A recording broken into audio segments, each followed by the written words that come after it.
aujourd'hui, cette soirée va être consacrée aux liens, enfin, oui, à envisager, à détailler un petit peu les liens qui existent entre le nucléaire et les compteurs d'électricité de type Linky, et tout particulièrement le fait qu'ils sont l'un et l'autre contraires à nos droits. J'ai mis une majuscule pour bien vous faire saisir le fait qu'il s'agit de nos droits sur le plan juridique.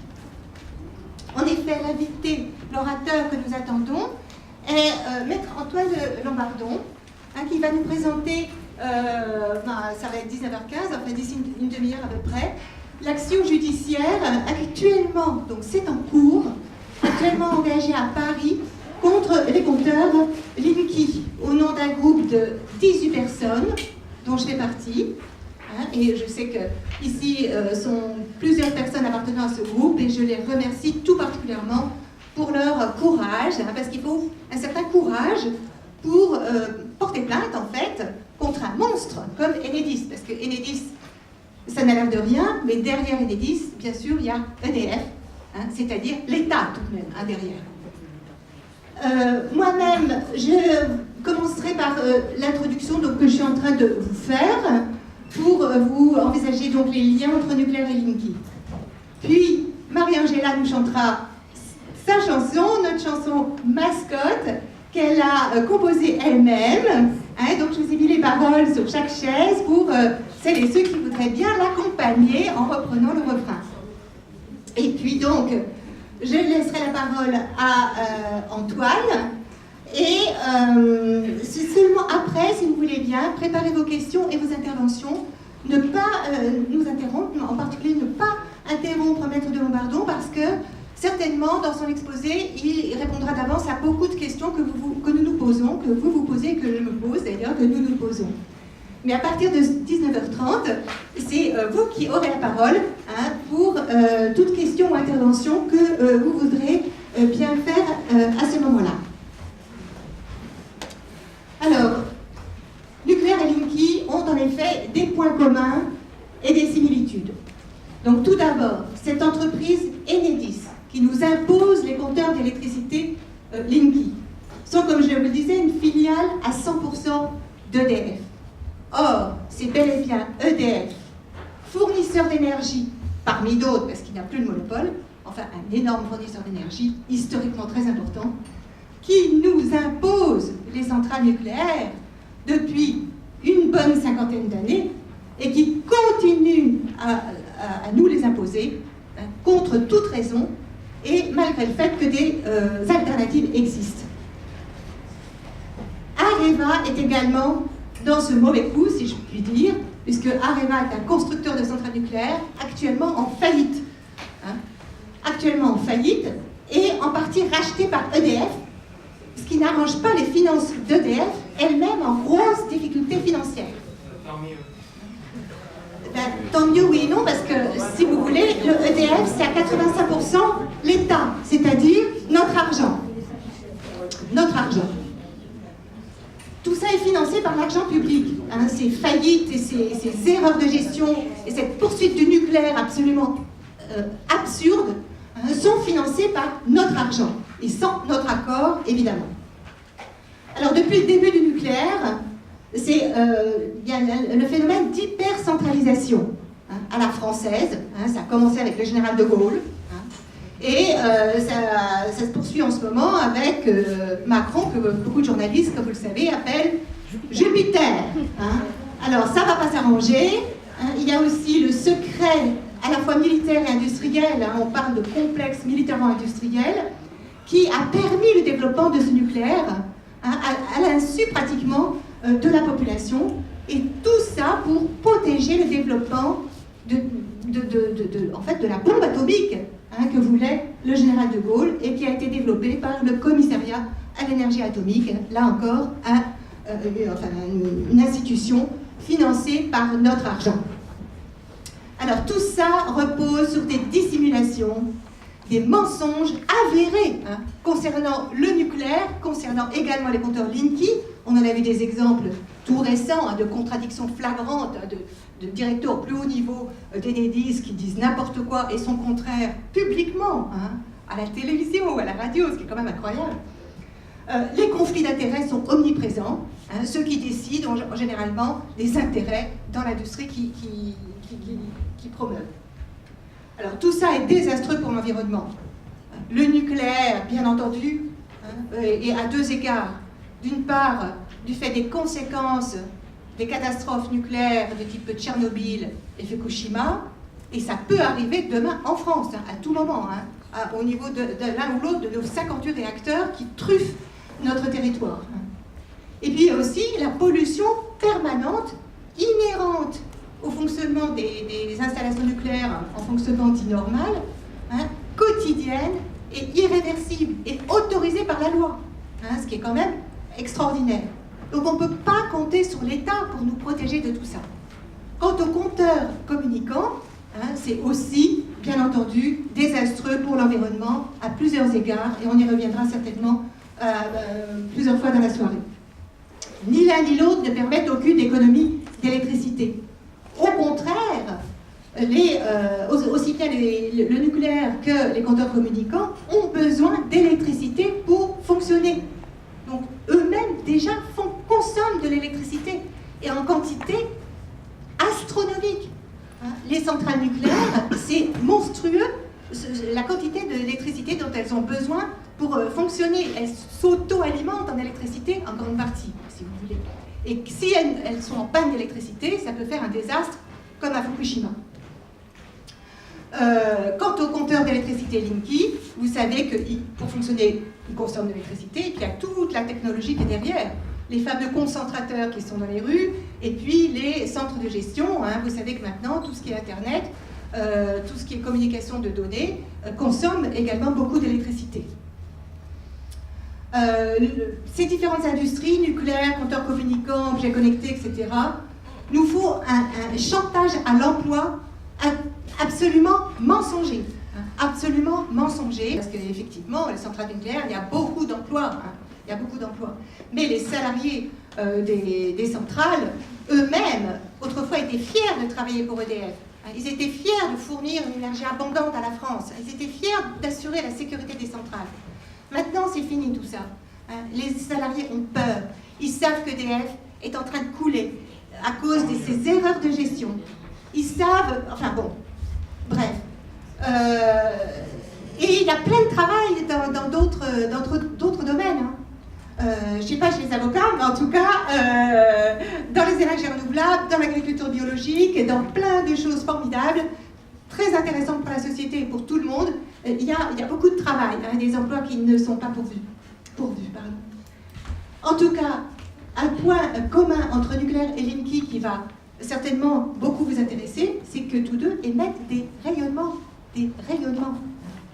En ce qui concerne le nucléaire, ce sont des rayonnements que l'on dit ionisants, parce qu'ils ont la terrible propriété d'ioniser la matière, et notamment les molécules vives de nos organismes vivants, hein, d'où leur toxicité. Alors, ces rayonnements ionisants, ils ne sont pas tous de nature électromagnétique, ils peuvent être également de nature particulière, vous savez, particules alpha, particules bêta, neutrons, si ça vous dit quelque chose. Donc, je vous parle là des rayonnements ionisants électromagnétiques, qui sont les rayons X et les rayons gamma, donc dans le cadre de la radioactivité. Quant à la technologie Linky, vous savez qu'elle émet des rayonnements électromagnétiques non ionisants à type de radiofréquence, et en plus, les concentrateurs envoient des ondes de type téléphonie mobile au centre de gestion. Là, vous allez me dire quel est le rapport entre ces différentes ondes. Eh bien, le rapport, c'est leur nature électromagnétique. Leur nature électromagnétique, vous avez ici le spectre des ondes électromagnétiques, hein, qui provient d'un site gouvernemental, hein, donc un peu au-dessus de tout soupçon normalement, qui vous montre que ce spectre est extrêmement large, hein, puisque ça va des basses fréquences aux rayons X et aux rayons gamma, extrêmement, de fréquences extrêmement élevées. Alors, vous allez me dire où est la frontière entre les rayonnements électromagnétiques non ionisants et ionisants. Eh bien, la frontière se situe au niveau des ultraviolets, vous voyez, c'est la deuxième ligne, là, en fait. Les ultraviolets dont on sait maintenant qu'ils sont faiblement ionisants. Hein. On sait que l'exposition aux UVA, notamment, peut provoquer des cancers à long terme, etc. Enfin bon, c'est la frontière entre les deux. Quant aux radiofréquences, elles sont ici beaucoup plus bas, mais leur spectre est également très large, puisque, d'après ce tableau, le spectre des radiofréquences va de 10 kHz à 100 GHz, donc à une puissance vraiment très très supérieure. Tout ça, on appelle ça des radiofréquences. Et c'est le type de fréquence qu'émet la technologie Linky. Le compteur émet... Bonjour madame, je vous salue au passage.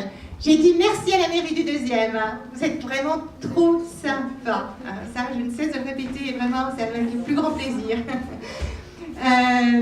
Oui, donc ces radiofréquences ont donc un spectre extrêmement élevé. Et au sein de ce spectre, eh bien, le compteur, lui, émet des radiofréquences dans une bande assez spécifique. Je crois que Anne était là. Voilà, bonjour Anne, je parle sous ton contrôle, puisque Anne faisant partie de l'association Prière Thème, elle est beaucoup plus calée que moi sur le plan physique, sur le plan des caractéristiques physiques de ces ondes. En tout cas, j'ai lu dans certains courriers d'Enedis que le compteur Linky émet des radiofréquences aux environs de 60 kHz ou de 90 kHz, ou un peu plus ou un peu moins, c'est-à-dire bel et bien des radiofréquences, donc des ondes qui sont reconnues cancérigènes par l'Organisation mondiale de la santé et dont les électro-hypersensibles savent très bien que ça fait du mal au corps humain.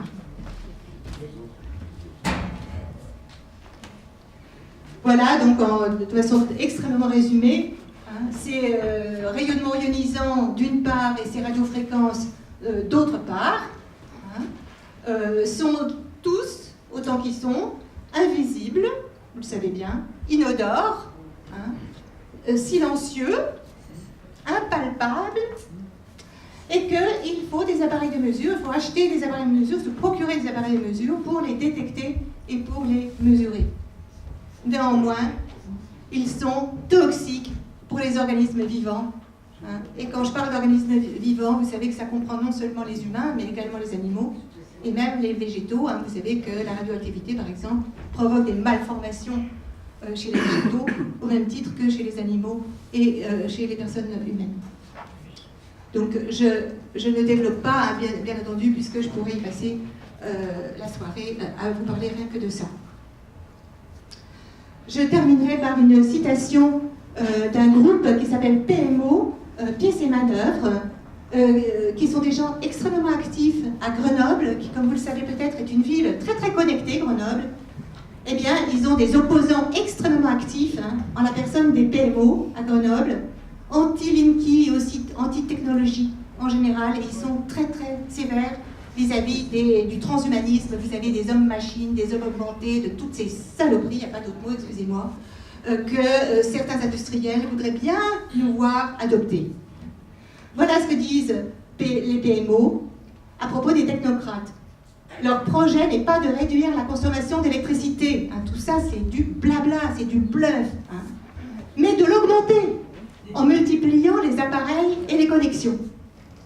Aujourd'hui, la société électrique effectue un nouveau bond dans sa fuite en avant, avec les voitures électriques, les maisons intelligentes, entre guillemets, et connectées, la mise en réseau des appareils domestiques, quand le frigo va causer avec je ne sais qui, je ne sais quoi,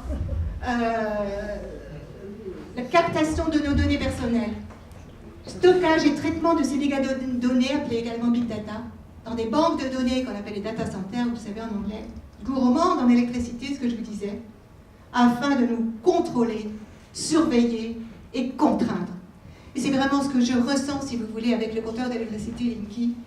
Et c'est pour ça que j'ai été jusqu'à vraiment demander aux avocats du cabinet Artemisia de nous défendre sur le sujet. Je ressens une véritable tentative d'asservissement à mon égard et à l'égard de mes contemporains.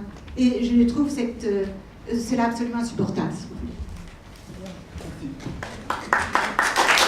Attendez, j'en suis à la conclusion. Quelque chose d'un peu positif. Quoi faire? Eh bien, bien, refuser les compteurs communicants, hein, on est ici pour ça, mais aussi le chauffage électrique, aussi le chauffage électrique, et aussi les voitures électriques, aussi, bien entendu, les objets connectés, et de façon générale, tous les gadgets qui ne servent à rien. À titre personnel, je m'y emploie depuis quelques années, et j'ai la fierté d'avoir réduit ma consommation personnelle d'électricité à moins de 1 kWh par jour. C'est-à-dire, quand on s'adresse à ma facture d'électricité, je paye moins de 15 € par mois d'électricité à confort égal. Et croyez-moi, je vis très très bien. Hein. Je vis très très bien en payant moins de 15 € par mois, hors chauffage électrique et hors eau chaude sanitaire qui me sont fournis malheureusement par le CPCU, vous savez, le chauffage urbain, dont la chaleur provient d'un incinérateur d'Ivry qui est également très polluant. Donc je n'ai pas à me vanter là-dessus. En ville, c'est extrêmement difficile d'avoir des chauffages qui sont les moins polluants possibles. Quoi faire, en fait, hein, il semble que peut-être le chauffage au gaz soit des moins polluants. Hein, c'est à voir. Comme quoi, la lutte pour réduire les émissions de gaz à effet de serre, la lutte pour le climat, hein, il faut quand même rester les pieds sur terre, hein, et qu'en ce qui concerne le chauffage, par exemple, eh bien, tout bien considéré, il vaut 100 fois mieux un chauffage au gaz naturel, bien sûr, pas le gaz de schiste, gaz naturel, si vous voulez, à l'échelon de la société et du territoire, c'est beaucoup moins polluant en fait qu'un chauffage électrique qui fait tourner les centrales nucléaires, etc., qui fait déverser le plutonium dans la Loire, comme je l'ai déjà dit, etc. Voilà, donc voilà ce qu'on peut faire au quotidien, être vigilant, ne pas céder, parce que c'est un petit peu un combat de tous les jours, hein. Même quand vous allez acheter un frigo, c'est très très dur de ne pas se faire refiler un truc, bon. Et puis, c'est une fierté. Moi, je suis très heureuse, en fait, depuis que je m'emploie à ça. Hein, fierté de contribuer, si peu que ce soit, à un monde plus sain et plus juste. Et j'ai pas fini, parce que j'ai mes références à vous montrer. Mes références, celles que je préfère. Hein. C'est pas des gros pavés, hein, c'est pas des références scientifiques de prix Artem, dont je vous parle même pas, parce que c'est vraiment très très pénible à lire, je peux vous dire. Et ces 2 petits bouquins, c'est un véritable bonheur. Hein, donc, à gauche, c'est ce petit livre écrit par un journaliste d'un journal qui est vraiment agréable à lire, qui s'appelle L'Âge de Fer. Hein, le journaliste s'appelle Nicolas Bérard. Hein, c'est très facile à lire et extrêmement instructif. Et puis à droite, hein, mes chères pièces et main-d'œuvre, que j'aimerais bien inviter aussi à Paris, si vous en êtes d'accord, qui viennent nous parler de leur combat anti-technologie, anti-transhumanisme. Ouais. Mais ils sont loin, ils sont à Grenoble et je ne suis pas sûre qu'ils acceptent de se déplacer. En tout cas, j'ai encore 2 diapositives et je laisse la parole à Marie-Angela pour sa chanson. Je me permets de vous rappeler une fois de plus hein, les sites de Stéphane Lhomme. Écoutez, je ne suis pas mariée avec lui, mais franchement, je trouve que ces sites, ils sont tout simplement extrêmement intéressants. Hein, il fait une revue de presse, je ne sais pas où il trouve le temps. Hein, il est au courant de tout, en ce qui concerne le nucléaire et en ce qui concerne les compteurs communicants. Alors, il est plus actif sur le plan militant du côté des compteurs, parce que c'est là où on lui demande beaucoup de conférences, etc. Mais sur le plan du nucléaire, je peux vous dire qu'il est excellent aussi. Et donc, j'ai avec Stéphane Lhomme un point commun qui est de lutter à la fois contre le nucléaire et contre les compteurs communicants, dans le cadre donc récemment d'association POUM, hein, que j'ai créée pour héberger nos vidéos, les vidéos d'Anaïde et de moi-même. Vous avez ici mon contact au cas où vous voudriez recevoir directement mes invitations. Hein, et puis, j'ai pas résisté à l'envie de vous montrer notre logo qui est plus doux que les affreuses images des compteurs communicants et des bombes atomiques et des centrales nucléaires. Hein, qui est le logo de POUM pour un monde meilleur. Et puis, j'ai une annonce à vous faire. Notre prochaine réunion, alors moi je suis à la fois POUM et puis Scalp.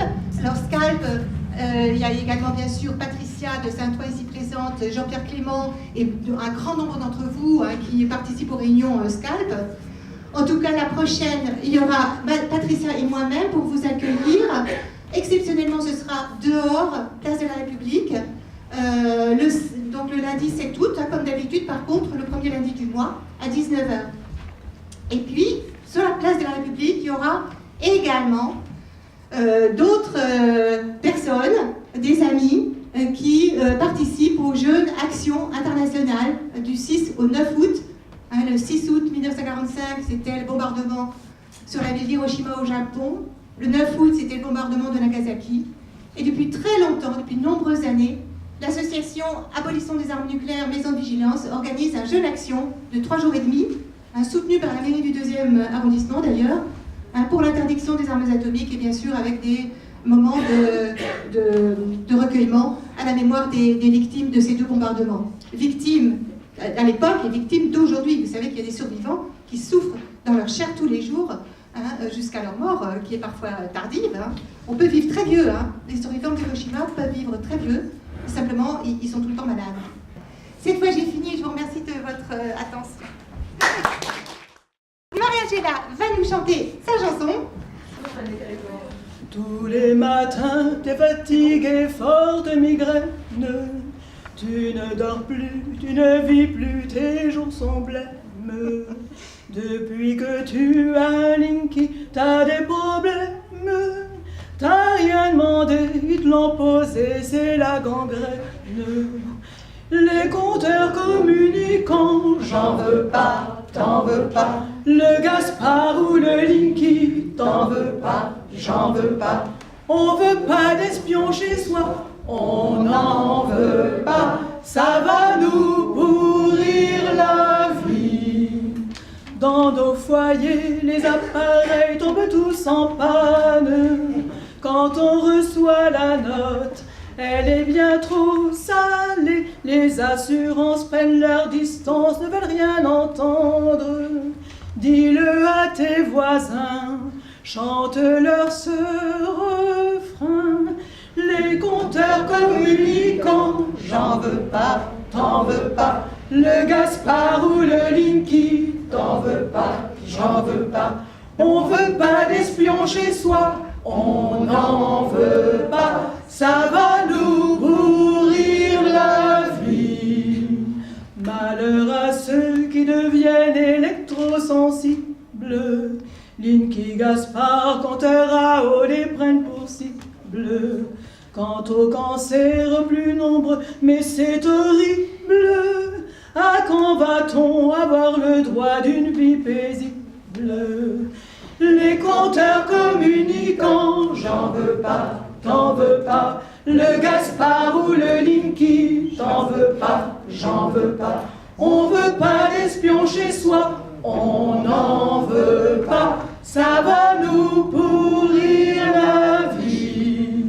Il faut agir, arrêter le pire avant qu'il soit trop tard. Qu'on soit tous dans le noir, blackout, désespoir. Le Portugal, la Belgique, l'Allemagne ont refusé Linky. Prévenons tous nos mères, chantons-leur ce refrain. Les compteurs communicants, j'en veux pas, t'en veux pas. Le Gaspard ou le Linky, t'en veux pas, j'en veux pas. On veut pas d'espions chez soi, on n'en veut pas. Laissons place à la vraie vie. Les compteurs communicants, j'en veux pas, t'en veux pas. Le Gaspard ou le Linky, t'en veux pas, j'en veux pas. On veut pas d'espions chez soi, on n'en veut pas. Laissons place à la vraie vie.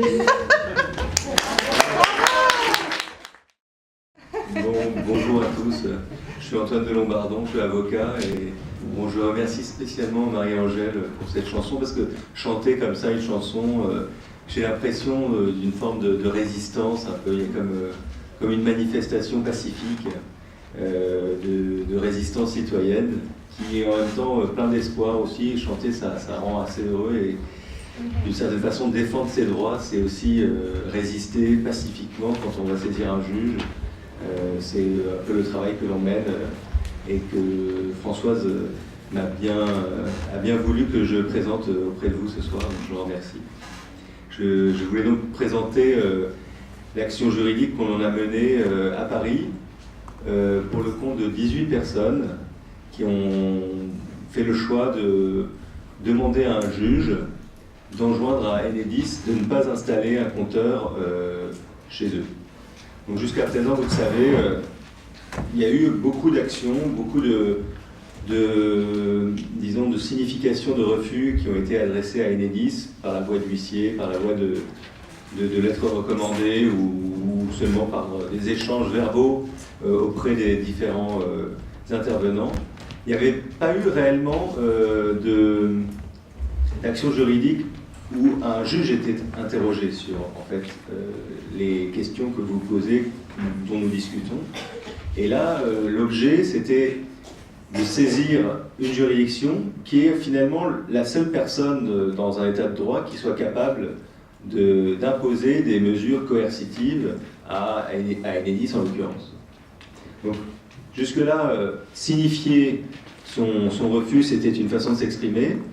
Là, on cherche à obtenir la force d'une décision de justice pour que le refus soit réellement effectif.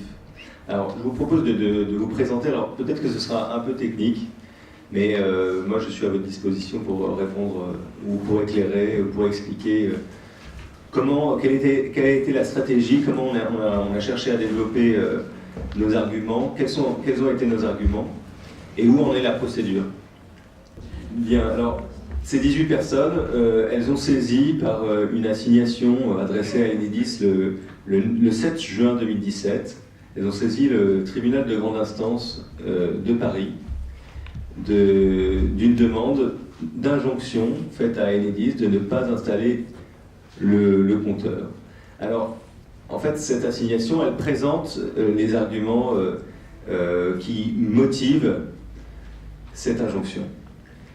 Bon, on a présenté d'une part la situation, c'est-à-dire le déploiement du Linky. Le déploiement du Linky, il est prévu par des textes au niveau européen. Le rythme de déploiement, vous le savez, il est cadencé par un article du Code de l'énergie. C'est l'article R341-8 qui explique que Enedis, enfin je traduis, Enedis doit, d'ici le 31 décembre 2020, doter 80% de la population française de compteurs communicants, avec un objectif à 100% en 2024. Donc on a présenté cette situation, on a présenté la situation des requérants qui avaient tous exprimé leur refus, soit par voie d'huissier, soit par lettre recommandée, et on a expliqué quelles ont été les motivations de ce refus, parce que la difficulté des textes réglementaires, c'est qu'il n'est pas inscrit de principe de refus pour les personnes. Il n'est pas non plus inscrit de principe d'acceptation, c'est-à-dire qu'il n'a pas écrit que les personnes ont le devoir d'accepter Linky. Il n'est pas non plus écrit que les personnes ont la possibilité de refuser. Donc dans cette mesure, un refus, il doit être motivé d'une certaine façon. Il faut identifier des raisons légitimes de refuser. Et on a repéré, à part une analyse très fine du dispositif, qu'il y avait des irrégularités ou des divergences entre le fonctionnement du compteur Linky et les recommandations de la Commission nationale informatique et liberté, qui est l'autorité administrative indépendante chargée de garantir que les données personnelles sont correctement exploitées, traitées par les personnes qui les collectent. Linky, vous le savez, une de ses fonctions, et à mon sens sa fonction principale, c'est de collecter des données sur les consommations électriques des personnes, des données si fines qu'elles permettent de remonter à l'intimité de la vie privée, sur la question notamment de savoir à quelle heure vous vous levez, combien de personnes il y a dans votre logement, quelle est votre heure de coucher, est-ce que vous êtes chez vous. Donc avec un pas de temps de 10 minutes, qui est en fait le pas de temps minimal en dessous duquel on ne pourra pas descendre en principe, mais qui est le pas de temps retenu par Linky, ça permet d'obtenir ces informations sur la vie privée. Et la CNIL, très attentive à ce problème, a proposé de nombreuses recommandations dont on n'a pas trouvé la traduction dans le dispositif et le fonctionnement de Linky. Et donc, notre argumentation, elle n'est pas de refuser purement et simplement Linky, mais d'expliquer que le dispositif tel qu'il existe ne respecte pas les exigences de la CNIL. Et donc, accepter Linky, ce serait accepter un dispositif qui viole des obligations, en tout cas révélées par la Commission nationale informatique et liberté, et qui donc ne suit pas ces recommandations. Et donc, par là même, on motive d'une certaine façon le refus du Linky et l'injonction faite de ne pas l'installer. Donc ça, c'est le fondement du refus, on essaie de le justifier. Voilà. Alors, je vais rentrer un peu dans le détail, parce que, bien évidemment, saisir un juge sur la question des données personnelles, on ne pouvait pas non plus complètement oublier un autre aspect du fonctionnement de Linky, c'est la question du CPL, c'est-à-dire ce dont Françoise vient de vous parler très brillamment, c'est la question des ondes électromagnétiques qui sont émises par ces compteurs. De notre point de vue, les études scientifiques officielles qui sont parues, on peut en penser ce qu'on veut, mais c'est celles qui existent, elles ne permettent pas, parce que les niveaux d'exposition pour l'instant sont trop faibles, ne permettent pas de caractériser un risque sanitaire. En tout cas, pour un juge, ce serait trop compliqué, de notre point de vue, de le convaincre qu'il y avait un risque sanitaire et donc de motiver un refus sur ce sujet, en tout cas sur ce fondement. Il nous a paru pas dangereux, enfin, d'une certaine façon, pas stratégiquement, pas utile d'avancer sur ce terrain. Mais par contre, on ne peut pas oublier complètement cette question qui préoccupe énormément de gens, et à juste titre. Et donc, on la pose au juge, mais d'une voie détournée. C'est-à-dire que je vous ai indiqué que le déploiement de Linky, c'était l'article R341-8 qui prévoyait son rythme. Et donc, c'est finalement cet article qui impose le déploiement. C'est parce qu'il y a un calendrier que on peut en déduire qu'il y a une obligation de déploiement pour Enedis de ce compteur. Et ce compteur, il a pour fonctionnalité de diffuser des ondes électromagnétiques dans l'environnement. C'est donc un générateur de perturbation de l'environnement. Et lorsque une décision réglementaire, à l'image de l'article R341-8, lorsqu'une décision réglementaire a pour conséquence une perturbation de l'environnement, elle doit suivre une procédure d'élaboration particulière qui respecte le principe de participation du public. Et en matière environnementale, quand une décision réglementaire a des impacts sur l'environnement, elle doit être précédée d'une consultation du public pour permettre au public de se prononcer, de pouvoir émettre des observations qui vont être prises en compte ensuite dans la décision. Et là, cet article R341-8 qui prévoit le déploiement, il n'a pas été précédé d'une procédure de participation du public. Donc il n'y a pas eu de consultation de tout un chacun par la voie d'Internet ou par une enquête publique ou par toute modalité qui permette le recueil des observations du public. Ça n'a pas eu lieu pour décider du déploiement d'un dispositif qui va émettre des ondes électromagnétiques, qui va accroître, si vous voulez, le brouillard électromagnétique dans lequel chacun de nous vivons. Là, c'est une question en fait, de procédure qui, vous le voyez, ne se pose pas en termes de danger sanitaire ou pas. En fait, on n'évoque pas tellement la question de l'impact de ces ondes. On dit simplement que le fait de créer des ondes, ce simple fait, aurait mérité que le public en soit informé préalablement et qu'il ait pu exprimer son avis parce que c'est une perturbation de l'environnement et qu'un principe de participation du public constitutionnellement garanti aurait dû être mis en œuvre. Donc là, ça s'appelle la démocratie. Voilà, c'est absolument un principe de démocratie environnementale qui est particulièrement étroitement contrôlé. Et donc notre première demande, si vous voulez, au tribunal de grande instance de Paris, c'est de saisir le Conseil d'État d'une question de légalité du déploiement de Linky. De savoir si le déploiement des compteurs Linky a ou non été conforme au principe voulant que normalement il aurait dû y avoir une procédure de participation du public. Et donc là, on pose la question de la légalité du déploiement du compteur en contestant la procédure, si vous voulez, qui a été suivie pour décider de ce déploiement. Et en soutenant que le public aurait dû participer à cette décision. Ça, c'est notre premier point. Sur le fond, ensuite, on développe des arguments liés à la protection des données personnelles.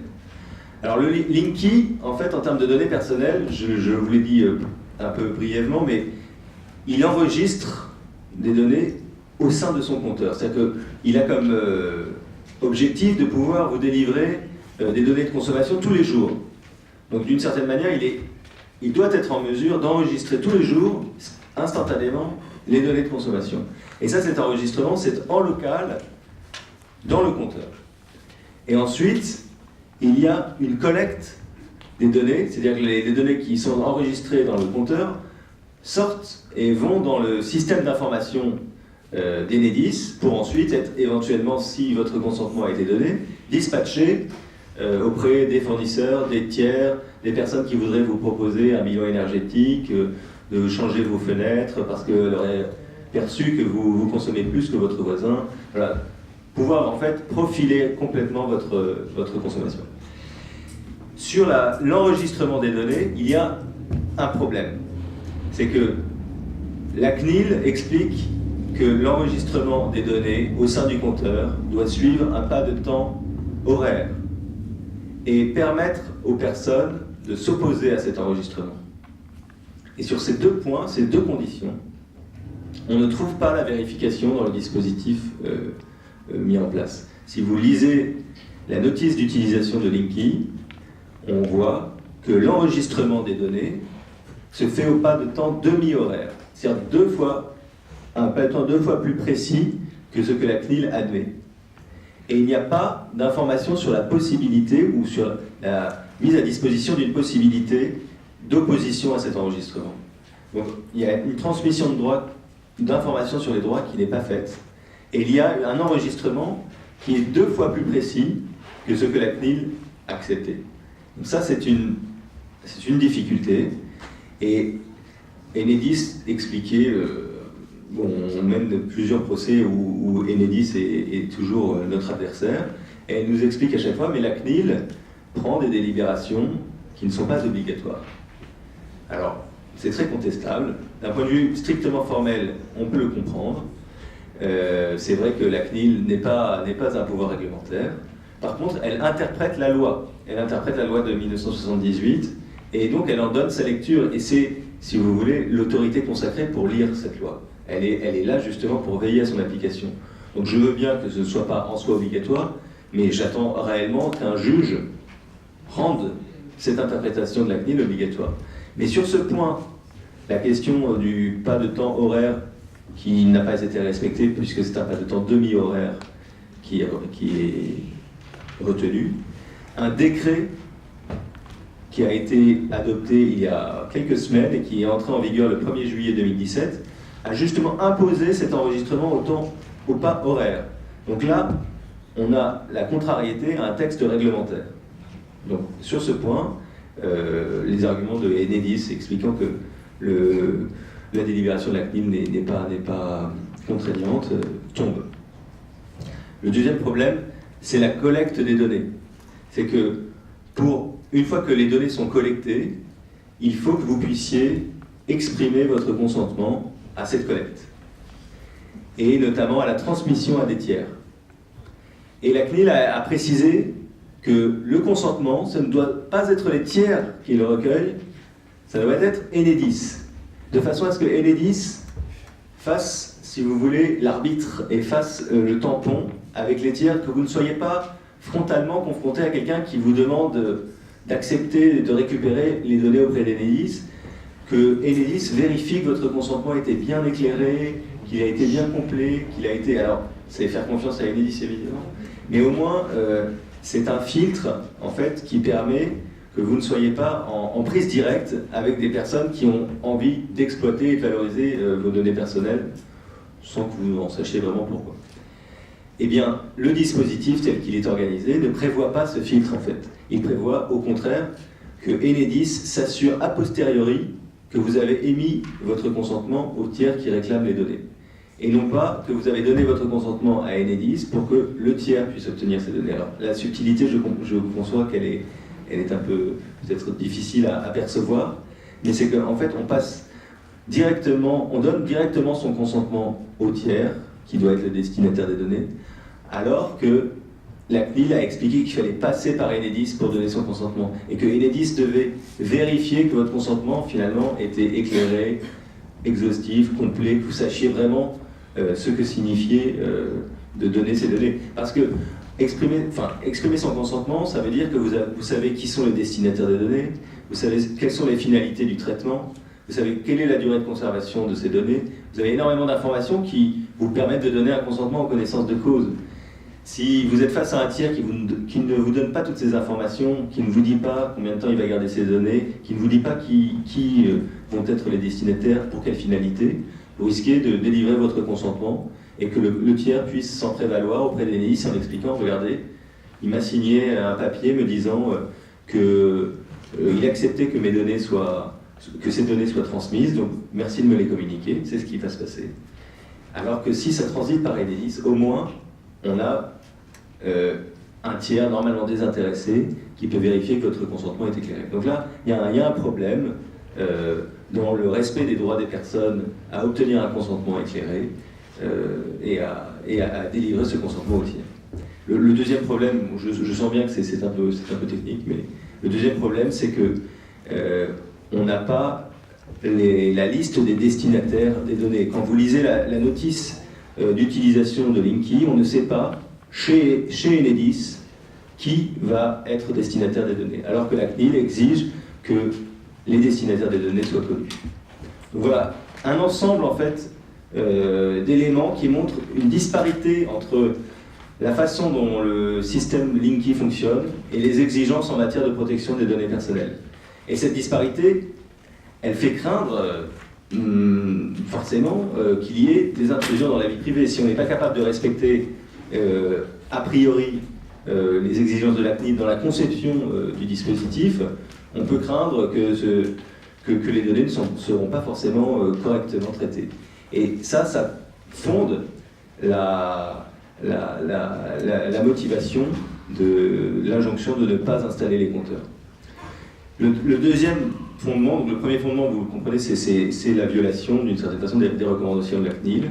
Le deuxième fondement, c'est la violation d'un droit fondamental qu'on aimerait voir consacré par le juge et qui est le droit des personnes à la libre détermination de leurs données. C'est un droit à l'autodétermination de leurs données, c'est-à-dire le droit de pouvoir déterminer les modalités de communication et de traitement des données personnelles. Et ça, quand vous avez Linky chez vous, par exemple, eh bien, il y a un risque, si les précautions ne sont pas prises, que ce droit soit violé. Alors, Linky, là, est d'une certaine façon un prétexte pour la consécration de ce droit et qui permettra aux personnes, en fait, de décider si oui ou non elles veulent avoir leur profil de consommation dressé par Enedis, ou alors elles ne le souhaitent pas, elles ne souhaitent même pas avoir de dispositif qui soit en puissance de le faire, ou en mesure de le faire. Et donc ça motiverait le fait de ne pas avoir de compteur communicant. Et on voit dans l'évolution de la position d'Enedis que peut-être que cette idée passera, que en fait le principe d'autodétermination des données personnelles permettrait aux personnes de refuser qu'un dispositif puisse, sans leur consentement ou alors à leur insu, décider d'un traitement de leurs données. Elles peuvent décider que leurs données ne seront jamais créées. Et en fait, refuser Linky, c'est aussi refuser que des données personnelles naissent d'une certaine façon.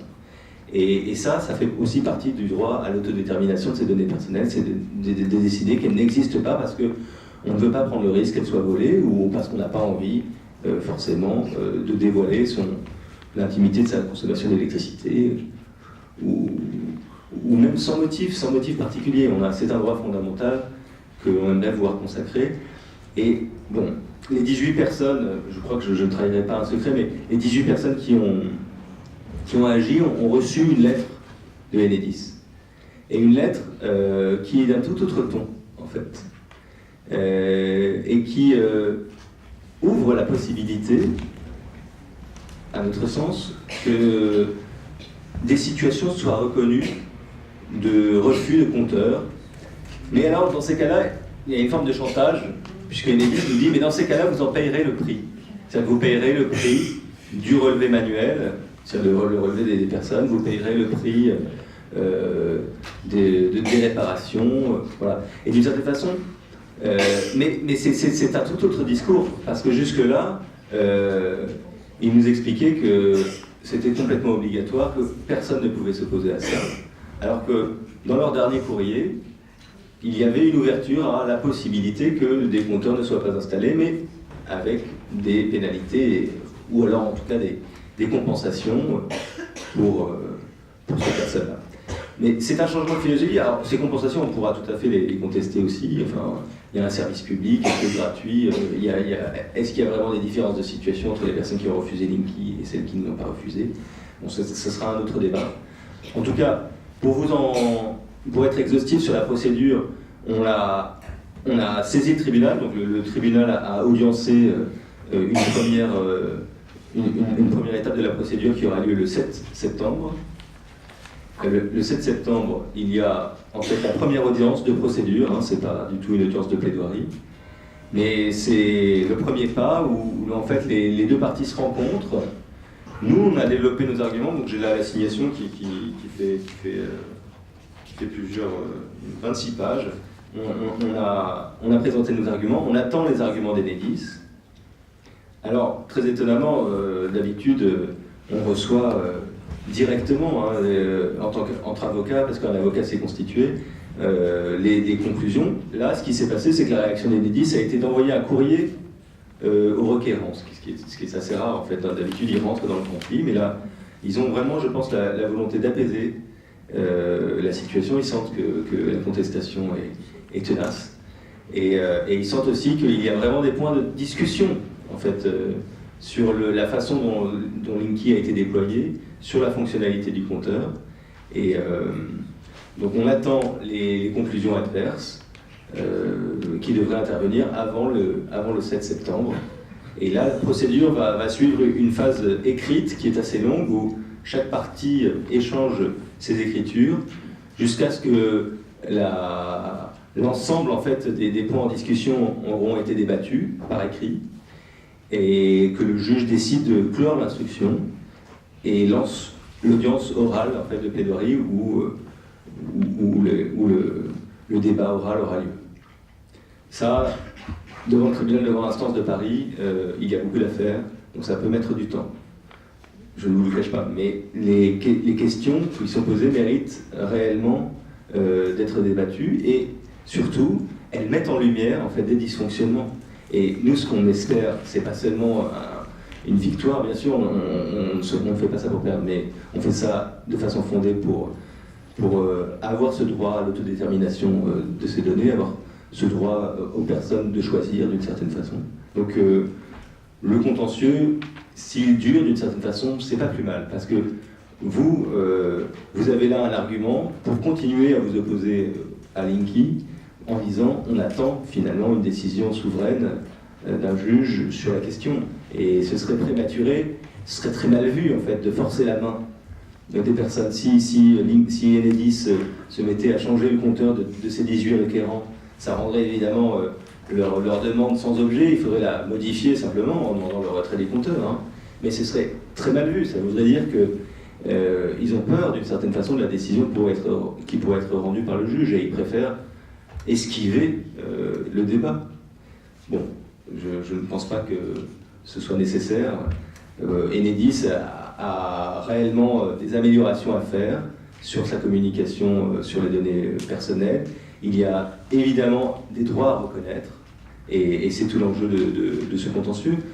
Bon, il faut savoir qu'il y a un autre contentieux aussi qui est lancé par le cabinet à Toulouse, qui pose les mêmes questions, qui ne porte pas exactement sur la même situation, mais qui pose globalement les mêmes questions.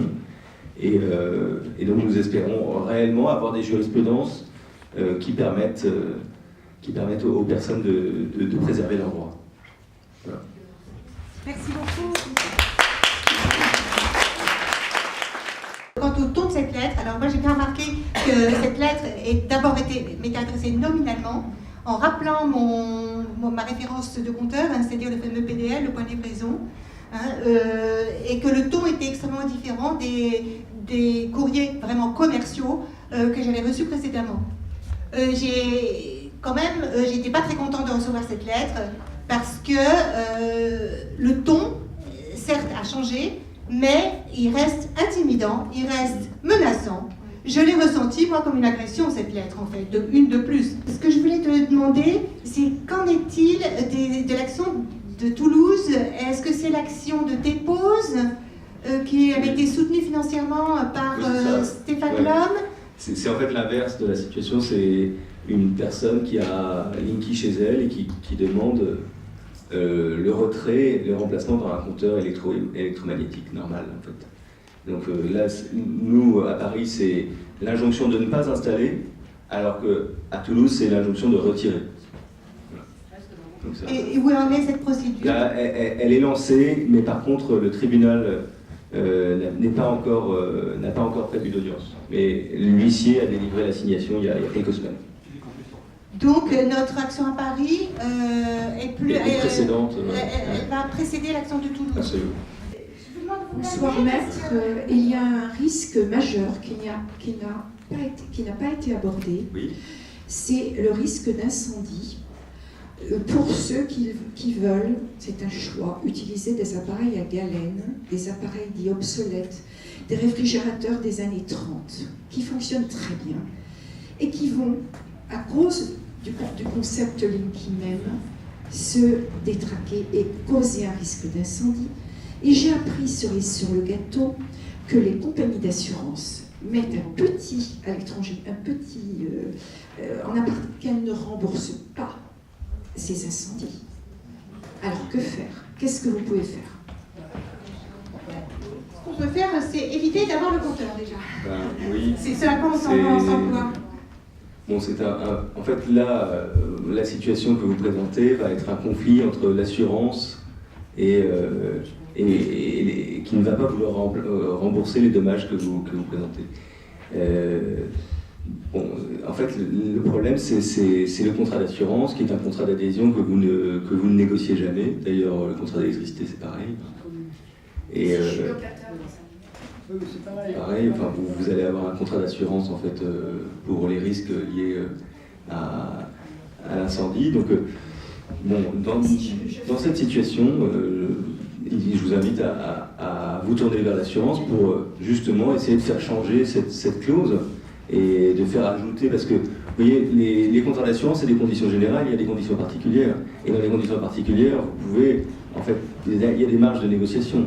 Et là, si Linky, par rapport aux équipements que vous avez chez vous, présente un risque particulier, vous avez intérêt à le signifier à votre assureur pour que dans les conditions particulières, vous ajoutiez ce risque qui est visiblement exclu dans les conditions générales, mais que vous le rétablissiez dans les conditions particulières qui primeront alors sur les conditions générales. Vous ne connaissez pas d'assurance qui accepte?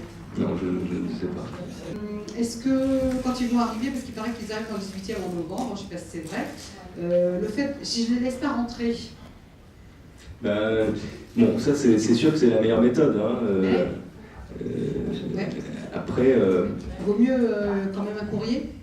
Moi, en fait, il faut signifier son refus. D'une manière ou d'une autre, il faut signifier son refus. Donc, si vous voulez... si l'objectif c'est de créer un dossier, il faut que vous écriviez. J'ai envoyé un courrier par contre à la campagne, parce que j'ai un petit truc à la campagne, ouais. Et malheureusement mon compteur est dehors. Donc j'ai envoyé un courrier à Enedis, j'ai suivi toutes les instructions, hein. Je l'ai même barricadé, hein. Bon, je suis un peu parano. Et par contre Enedis ne m'a pas répondu, est-ce que c'est bon signe ou pas? Bon, si vous voulez, je vous fais un petit point là, sur cette question du compteur à l'intérieur et à l'extérieur. Alors, en fait, il y a une disposition législative qui permet aux concessionnaires de rentrer dans les propriétés privées. Elle existe, elle existe. Donc, quand Enedis vous écrit que je peux rentrer chez vous, en fait, il peut se fonder sur cette disposition pour le faire. Mais, attention, la ministre de l'Environnement, Ségolène Royal, avant de partir, a écrit au président du directoire d'Enedis pour expliquer de cesser les comportements déplacés. C'est son terme, hein, comportement déplacé, mais en fait ça a fait l'objet de plusieurs plaintes, hein, les comportements déplacés des poseurs, et qu'elle ne souhaitait pas que le déploiement de Linky se fasse selon ces méthodes. Elle voulait au contraire une adhésion à la transition énergétique, et c'était pas du tout donc la méthode à employer. Donc ça c'est un ordre donné à Enedis, qui malgré tout est une entreprise très proche du secteur public, enfin c'est une entreprise publique en fait, hein. Donc c'est un ordre donné qui est contraignant pour Enedis. Moi c'est dehors. Alors en fait, donc, que ce soit dehors ou à l'intérieur, finalement vous avez le même régime. C'est-à-dire que Enedis peut rentrer chez vous sur votre jardin à l'extérieur ou chez vous dans votre habitation à l'intérieur. Ça, la disposition législative Ah oui, il est même pas chez vous en fait. Ah, okay. D'accord. Il est en bordure de propriété. Donc là, bon, ils n'ont pas besoin, si vous voulez, ils n'ont pas besoin d'user ou de se fonder sur les dispositions législatives pour rentrer chez vous, puisqu'ils n'ont même pas à rentrer chez vous à la campagne. Par contre, ils n'ont pas à utiliser des méthodes déplacées. Et donc si il y a une armada de poseurs qui vient avec force de police pour installer le compteur, ce sera considéré comme déplacé. Si vous avez exprimé votre refus par la barricade de votre compteur, c'est parce que je ne suis pas en train de vous encourager à le faire, parce que c'est pas mon rôle, mais il y aura une intrusion manifeste dans votre refus exprimé, qui n'est pas du tout ce que le ministre de l'Environnement a souhaité comme déploiement des compteurs. Donc, d'une certaine façon, dans ces conditions, cachez-vous derrière cette recommandation de la ministre et pour éviter les comportements déplacés.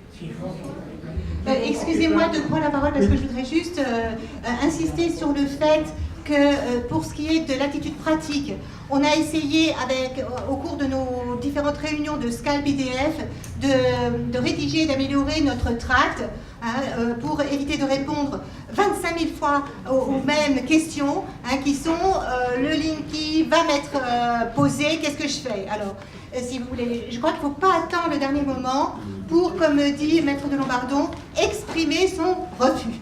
Et ça, on a hésité pendant plusieurs mois à dire finalement, la lettre de refus, quand est-ce qu'il faut l'envoyer, est-ce qu'il faut attendre d'être contacté, etc. Et à qui? Et à qui? Alors maintenant, cette question est résolue. Il faut envoyer la lettre le plus vite possible à Enedis et au siège social d'Enedis, et une lettre de refus qui soit ferme et qui précise votre nom, votre adresse et votre point de livraison. Alors je vous recommande fortement le modèle fourni par le cabinet Artemisia que je vous ai mis en copie. J'ai mis une centaine de photocopies là-bas pour celles et ceux qui n'ont pas Internet, que je ne cesse de diffuser par mail. Utilisez cette lettre qui est très bien faite.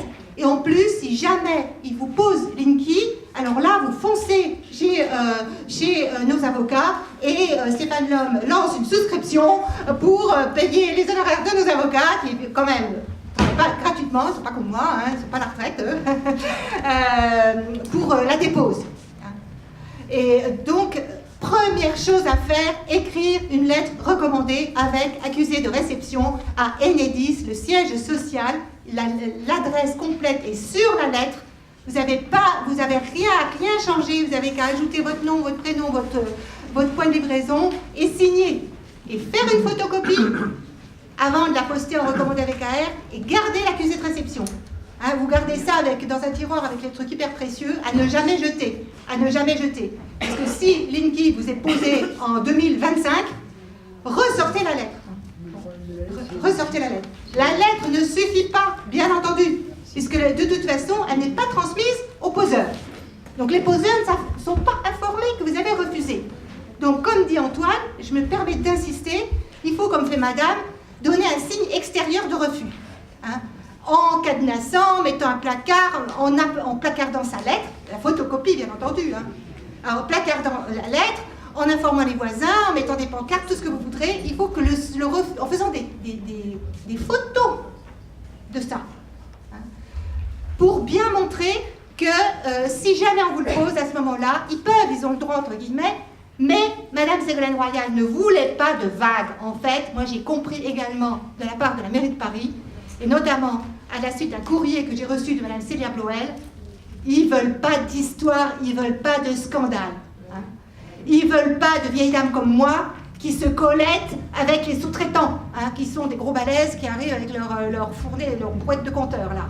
Ils ne veulent pas d'histoire comme ça. Vous comprenez que pour l'image de Paris, hein, la capitale mondiale du luxe et de la sérénité, hein, ça l'afficherait très très mal. Et moi, c'est ce que j'ai dit à la mairie de Paris. J'ai dit, moi, professeur Baumann, hein, médecin, je ferai un sacré bazar dans mon quartier, je peux vous le dire. Hein, on m'entendra. Hein. Et je crois que ça, ils en ont peur. Et ça, Stéphane Lhomme aussi l'a bien dit en disant que parallèlement à l'action juridique, il ne faut pas se relâcher, nous, si vous voulez, se reposer sur d'autres personnes, comme nos avocats. Il faut également exprimer son refus. Alors, à Enedis, c'est la lettre recommandée. Inutile de téléphoner, inutile d'échanger des mails. De toute façon, ils sont bouchés. Hein. Il faut vraiment employer les grands moyens. Par contre, la mairie, tous les moyens sont bons, hein, puisque normalement, notre maire est notre ami. On l'a élu, en général, c'est notre ami. Hein. Enfin, plus ou moins, mais enfin bon. On sait qu'il y a beaucoup de poseurs Linky qui sont des sous-traitants, qui n'ont pas du tout de diplôme d'électricien et qui sont des intérimaires qui n'ont même pas 48 heures de formation. Or, dans les contrats EDF normaux, il est toujours dit que les installations électriques sont posées par des électriciens diplômés. Donc, je pense que l'on peut être aussi en mesure d'exiger du poseur qui vient nous mettre un compteur communicant Linky de nous montrer son diplôme d'électricien patenté et de nous montrer qu'il a les habilitations nécessaires pour changer notre compteur. Donc je pense que ça peut être aussi un argument à mettre en avant pour refuser les compteurs, exiger que ce ne soit que des électriciens qui opèrent et non des intérimaires formés parfois à moins de 48 heures avec des directives pour violer les propriétés des gens et pouvoir passer en force, même voilà. Oui, il y a un minimum, effectivement, il y a un diplôme minimum. Il faut regarder au cas par cas quelle est la cause de l'incendie.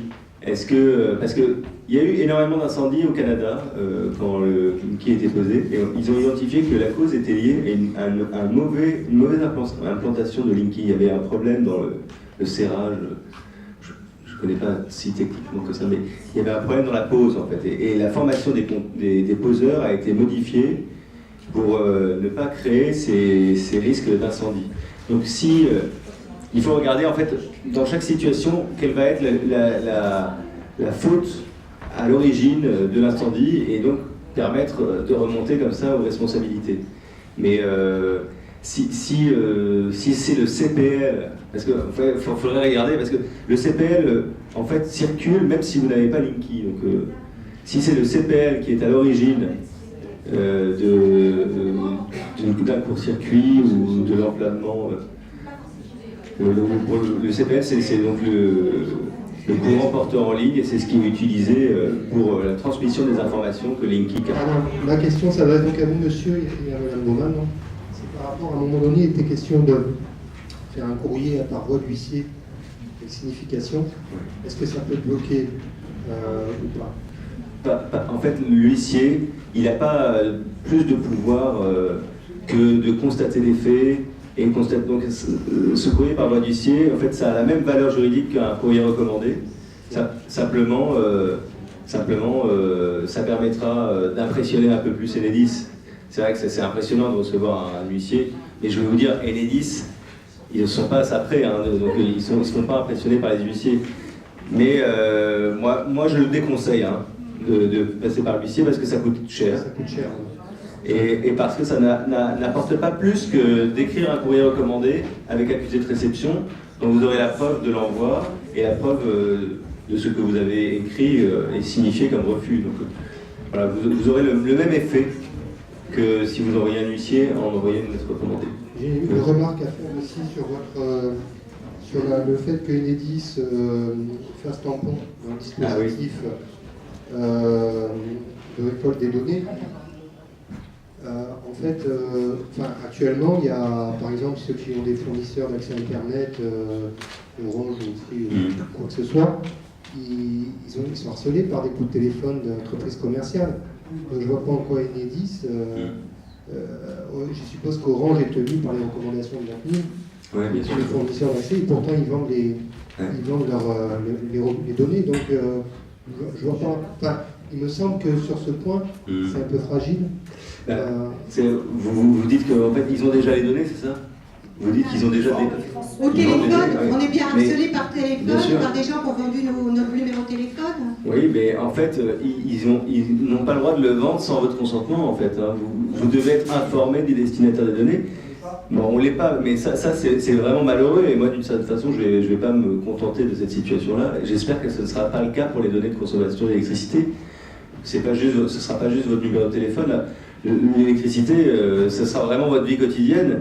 Vous ne pourrez pas changer de vie quotidienne comme on change de numéro de téléphone. Donc, d'une certaine façon, c'est pas parce qu'il y a eu des tolérances ou des malversations ou des irrégularités. C'est légal, on peut la Poste vendre les données, votre numéro. C'est ce que j'ai lu dans des articles. Vous avez toujours un droit d'opposition, un droit d'information, un droit d'accès à ces données. Vous pouvez toujours vous opposer à ce que ce soit dans un fichier. Donc, si vous n'avez pas été informé des destinataires de données, le gestionnaire, parce qu'à un moment, ce qui se passe, c'est qu'à un moment, vous avez signé un contrat type où il y a écrit que vous acceptez que les données, que votre numéro de téléphone soit vendu en fait à d'autres personnes. Et dans votre contrat de téléphonie mobile ou de téléphone fixe, il a été prévu cette disposition. Et c'est ça qu'il faut éviter, d'une certaine façon, c'est éviter qu'il y ait des blancs-seings donnés, mais au contraire que les personnes aient la liberté de décider des modalités de traitement de leurs données personnelles, de négocier ça. Alors que là, aujourd'hui, en fait, c'est du tout ou rien, on ne négocie absolument rien. Et donc si on ne négocie rien, on ne comprend rien en fait. On ne comprend pas du tout comment nos données sont utilisées, à quoi ça peut servir. On est privé d'informations. Et ça, c'est vraiment le plus grand danger, je pense. C'est de ne pas savoir ce que l'on fait de ces données, de ne pas pouvoir être en mesure d'en décider, en fait. Voilà. Maître, à quoi cela sert qu'on s'oppose si on est dans un immeuble HLM et qu'il y a, par exemple, 500 personnes qui veulent le Linky? À quoi ça rime de refuser? Puisque de toute façon, on va être sous les champs électromagnétiques. Tant que vous n'avez pas gagné, c'est le problème. Bon. C'est sûr que si vous n'avez pas Linky, que tous vos voisins l'ont. Oui, et que c'est sur le palier que ça se passe. Oui, bon. Que faire? Même d'ailleurs, si vous êtes dans un secteur rural, vous êtes Il faut être à 200 mètres au moins de... Oui, alors... Même un SDF va en profiter. Et il faut longer, non pas les murs, parce que c'est là qu'ils mettent les gaines, mais les arbres. Non, mais effectivement, l'exposition au CPL, ce sera le cas. Vous serez exposé au CPL. Bon, après, on peut avoir un débat aussi sur quelle est l'ampleur de cette exposition. Mais par contre, la captation des données personnelles, si vous n'avez pas Linky, il n'y a pas de captation. Au moins, et ça, c'est pas vos voisins qui vont capter les données, vos propres données.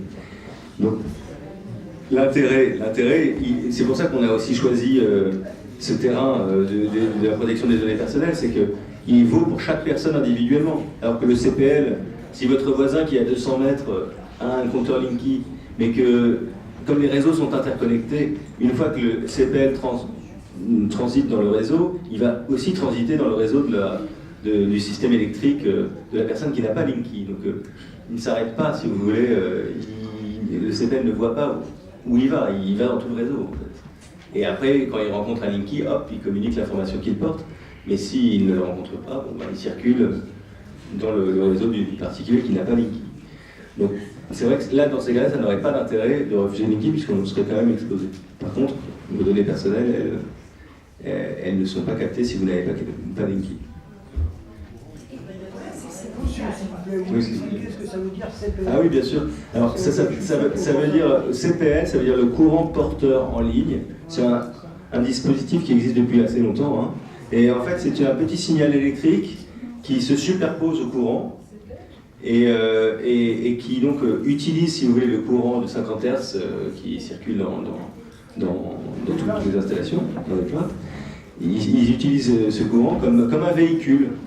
comme un véhicule. Donc il y a un signal électrique qui se superpose à ce courant. Donc moi dans la réponse, mon numéro de CPL est faux. Donc qu'est-ce qu'il faut que j'en fasse Le point de livraison. Oui. Voilà, le point de livraison, le PDL en fait. Oui. Et bien, il est faux parce qu'il correspond à quelqu'un d'autre en fait, c'est ça? Oui. Vous pensez que... Oui, parce que je fais partie des 18. Ah oui. Et donc je vous ai envoyé justement le dossier par rapport à ça. Alors je ne sais pas s'il faut que je... En fait, c'est peut-être une erreur matérielle en fait de Enedis qui a dû envoyer par hasard. On peut peut-être pas en tirer quoi que ce soit là. D'accord. Et puis la dernière question, c'est la dernière AG de la copropriété. À la fin du mois, on a réussi à faire voter contre l'installation des compteurs Linky pour les parties communes. Donc après, la procédure, c'est que le syndic fasse un courrier à Enedis. Oui, voilà. En fait. Alors, ce que je ne sais pas encore trop faire, je fais partie du conseil syndical. J'avais l'impression que ce qui pouvait être intéressant, c'est de faire une liste affichée et expliquer aux copropriétaires les démarches à faire. Et puis recueillir le nombre de personnes qui refusent. Alors, est-ce qu'il vaut mieux que ce soit le conseil syndical qui s'en occupe ou qu'on fasse remonter toutes les données, les réponses au syndic? Bon, en fait, le syndic doit exécuter les décisions de l'Assemblée générale. Donc il doit, au nom de la copropriété, écrire effectivement à Enedis. Il peut joindre, c'est intéressant de joindre les interventions individuelles, mais si vous voulez, le syndic va agir pour les parties communes, il n'agira pas pour les parties privatives. Donc, si les particuliers veulent s'opposer pour eux-mêmes au Linky, il faut qu'elles agissent eux-mêmes. Bonsoir maître. Bonsoir. Moi j'avais une question concernant les positions. En fait, vous êtes face à un environnement qui est assez mouvant quand même, parce que effectivement vous sortez un argument et puis en fait la partie adverse modifie le terrain, ce qui fait que bon, l'argument ne tient plus forcément. Enfin, moi j'avais une question par rapport à deux événements, notamment vous évoquiez pour la loi de 1978 la nécessaire expression du consentement pour le recueil des données. Or, le 10 mai 2017, Ségolène Royal a signé un décret inversant, en fait, à savoir que ce recueil des données n'aurait pas lieu si, sauf erreur de ma part, hein, sauf si, effectivement, il y avait expression du refus, et donc non plus nécessaire recueil de consentement, ça c'est la première chose. Et la seconde chose, c'est qu'à l'heure où nous sommes là, ici, Enedis fait une rencontre ailleurs, avec notamment des associations de consommateurs, pour présenter justement ces nouvelles modalités de communication, d'information, de transparence, etc. Donc voilà. Et puis j'avais également en tête, mais j'ai pas les papiers avec moi, j'ai pas les données exactes sous la main, par rapport à l'anonymisation des données. Voilà, si vous pouviez revenir sur ces points. Voilà, c'est très intéressant, en fait, c'est vraiment le cœur du sujet là. Ce qu'il faut bien comprendre, je vais essayer de le clarifier, c'est en fait, il faut distinguer dans le fonctionnement de Linky, il faut distinguer deux choses. L'enregistrement des données, c'est-à-dire le fait que les données soient enregistrées dans le compteur, et la collecte des données. C'est-à-dire les données qui, une fois qu'elles sont enregistrées dans le compteur, sortent du compteur. Bon, les décrets là, auxquels vous faites référence, elles n'ont pas changé les choses en fait. Elles ont simplement entériné les recommandations de la CNIL. Et les recommandations de la CNIL, justement, leur caractère obligatoire était discuté. Maintenant, on est sûr que, en tout cas, celles qui ont été reprises par les décrets sont devenues obligatoires. Et elles se sont prononcées justement sur cette question de savoir s'il fallait un consentement ou alors si on devait être en position de s'opposer à l'enregistrement. En fait, il faut distinguer les deux situations. Quand on est dans la situation de l'enregistrement des données, c'est-à-dire les données ne sont pas dans le système d'information, elles sont dans le compteur. Il y a juste un enregistrement des données dans le compteur, il n'y a que le compteur d'une certaine façon qui connaît ces données. La CNIL considère que c'est déjà un traitement de données à caractère personnel, parce qu'il y a une collecte, en fait, une collecte, même si elle est minime, il y a déjà un enregistrement dans un fichier informatique, un enregistrement d'une donnée personnelle. Ça, c'est l'enregistrement, et la CNIL avait expliqué, c'est possible au pas horaire, si vous êtes en position de pouvoir vous y opposer. Donc c'est ce que vous présentez comme l'inversion, en fait, du consentement. C'est en réalité, vous n'avez pas le consentement sur cet enregistrement. Cet enregistrement, il est d'office. Simplement, vous devez être en position de vous y opposer. En fait, c'est le opt-out. On peut opter pour le refus. On peut opter pour que cet enregistrement n'existe pas. Mais si on ne fait rien, cet enregistrement aura lieu. Donc effectivement, c'est pas très protecteur des libertés. Vous voyez, c'est d'habitude la mesure la plus protectrice, c'est de permettre a priori aux personnes d'accepter l'enregistrement, et dans ces cas-là, il se fait. Ça, ce régime du opt-in, où les personnes en fait acceptent, oui ou non, avant que ce soit collecté, il existe pour la collecte. C'est-à-dire une fois que les données sortent du compteur et vont être dans le système d'information d'Enedis et éventuellement transmises à des tiers. Là, il y a une obligation de consentement préalable des personnes. On ne permet plus aux personnes d'être en position de s'opposer. On leur demande d'accepter positivement la collecte des données. Et donc, le problème, c'est que l'opt-in, ou l'opt-out, en fait, l'enregistrement des données, vous voyez, il se fait à un pas horaire qui est, à notre sens, beaucoup trop précis. D'autre part, il ne permet pas aujourd'hui aux personnes de s'opposer au consentement. Pourquoi ? Parce que le système d'information, l'espace personnel que les personnes devraient être en mesure de créer, il n'existe pas. À moins que quelqu'un me le dise ce soir, qu'il a réussi à le créer, personne n'a jamais réussi encore à créer un espace personnel sur Linky, sur le site de Linky, comme on le dit dans la notice d'information, et où on pourrait décocher la case pour dire « je ne veux pas que mes données soient enregistrées ». Donc, toutes les personnes qui ont Linky aujourd'hui, mais bon, je pense qu'un jour il sera opérationnel, je le souhaite, mais en tout cas, elles ne sont jamais en mesure de pouvoir refuser cet enregistrement, alors que là, c'est réglementaire. Voilà. Et après, sur l'anonymisation des données, en fait, il y a un système de cryptage qui est mis en place dès l'enregistrement des données dans le compteur, de manière à ce qu'en principe, s'il y a une intrusion, on ne puisse pas capter ces données et il ne puisse pas y avoir de fraude. Et il y a Enedis simplement en mesure de lire ce cryptage. Mais ça, c'est des recommandations théoriques. On ne sait pas très bien comment ça fonctionne. Si je peux me permettre, est-ce qu'on ne peut pas argumenter du fait que dans la mesure où je ne veux pas que mes données personnelles soient transmises et je ne veux même pas qu'elles soient enregistrées, est-ce que c'est pas égal, je ne veux pas du compteur? Exactement. En fait, d'une certaine façon, au bout du compte, finalement, quel est l'intérêt d'avoir un compteur si on ne veut pas que ces fonctionnalités soient mises en œuvre? Et en fait, on ne veut pas s'exposer au risque que ces données soient utilisées ou traitées. Donc, ça revient à admettre qu'on puisse ne pas avoir de compteur Linky. Vous êtes d'accord? Oui, enfin, ça revient à ça, mais après, oui, si j'essaye de regarder aussi de temps en temps qu'est-ce qu'on pourrait m'opposer comme argument, c'est de dire, bon, mais en fait, vous pouvez, si vous êtes en mesure d'avoir tous les droits sur les oppositions, vous n'aurez donc pas de violation de vos droits. Mais ça c'est pas vérifié, c'est que finalement, aujourd'hui, il n'y a pas ce dispositif qui permette aux personnes de refuser cet enregistrement.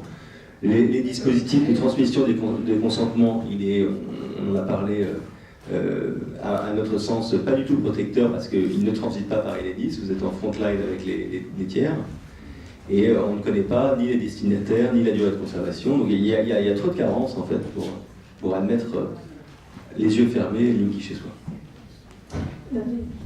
Bonsoir. Je voulais juste revenir sur le fait d'abord qu'il y a un grand respect à avoir d'une stratégie juridique, et notamment si on comprend bien, où vous la concentrez sur justement le recueil, la collecte des données personnelles. À côté de ça, je vais émettre un petit bémol, et qui est un commentaire en fait de non-confiance en la CNIL de base, en fait comme étant un organisme non indépendant, très clairement. Et pour illustrer ça, je vais donner un exemple qui est celui de la collecte de données dans les dossiers sociaux et médicaux de patients ou d'usagers des services publics en France, pour lesquels, depuis des années, des collectifs se battent, justement, en faisant des recours auprès de la CNIL, en la saisissant, concernant la collecte de données extrêmement confidentielles, sur effectivement, par exemple, des données médicales dans des dossiers sociaux, dans des services publics, au sein de services publics. Et en fait, c'est pour dire qu'au fur et à mesure de ces saisines de la CNIL, par différents collectifs, je vais en citer un dans le 91, en Seine-Saint-Denis, là où je travaille, moi je suis travailleur social en Seine-Saint-Denis, et puis d'autres départements, et bien la CNIL, au fil des années, et au bout d'un certain nombre d'années de ce type de procédure de saisine, a fait en sorte de créer des PAC qui soient beaucoup plus souples pour les collectivités territoriales pour faire rentrer justement dans ces recommandations des dossiers sociaux, des fichages de population pour lesquels effectivement les collectivités territoriales se retrouvaient face à, on va dire, une souplesse de cadre. Donc la CNIL, on va dire, s'adapte. Et elle va s'adapter quand bien même je ne décourage pas du tout toute effectivement procédure en justice. Au contraire, elles sont complémentaires des mobilisations citoyennes de refus, quelles qu'elles soient en France. Et ce qui se passe sur le compteur Linky est tellement important en France en ce moment dans les positions de refus qu'elles ne peuvent être que complémentaires. Mais par contre, effectivement, qu'on soit très vigilant et avec un regard pas forcément idéaliste sur la procédure de justice en elle-même, parce que malheureusement, cet organisme-là, notamment la CNIL, pour moi n'est pas un organisme indépendant vis-à-vis du pouvoir et de l'État.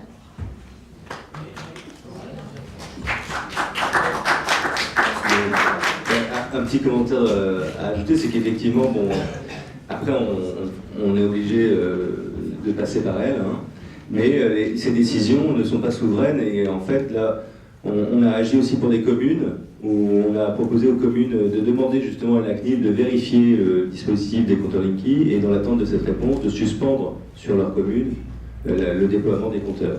Et là, depuis quelques semaines, en bataille, la CNIL répond aux communes.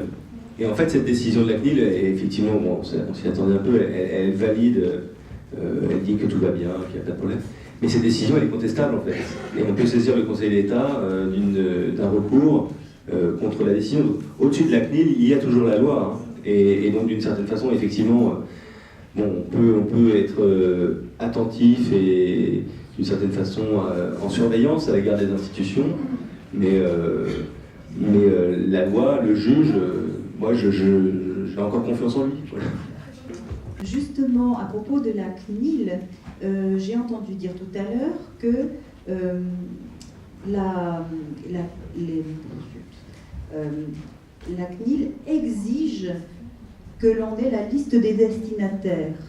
Mais comment peut-elle exiger alors qu'elle ne peut pas normalement? Voilà, vous pouvez préciser ça, oui, selon exigence. En fait, elle exige que Enedis nous dise, lorsqu'il capte les données, qui vont être en son sein les destinataires de ces données.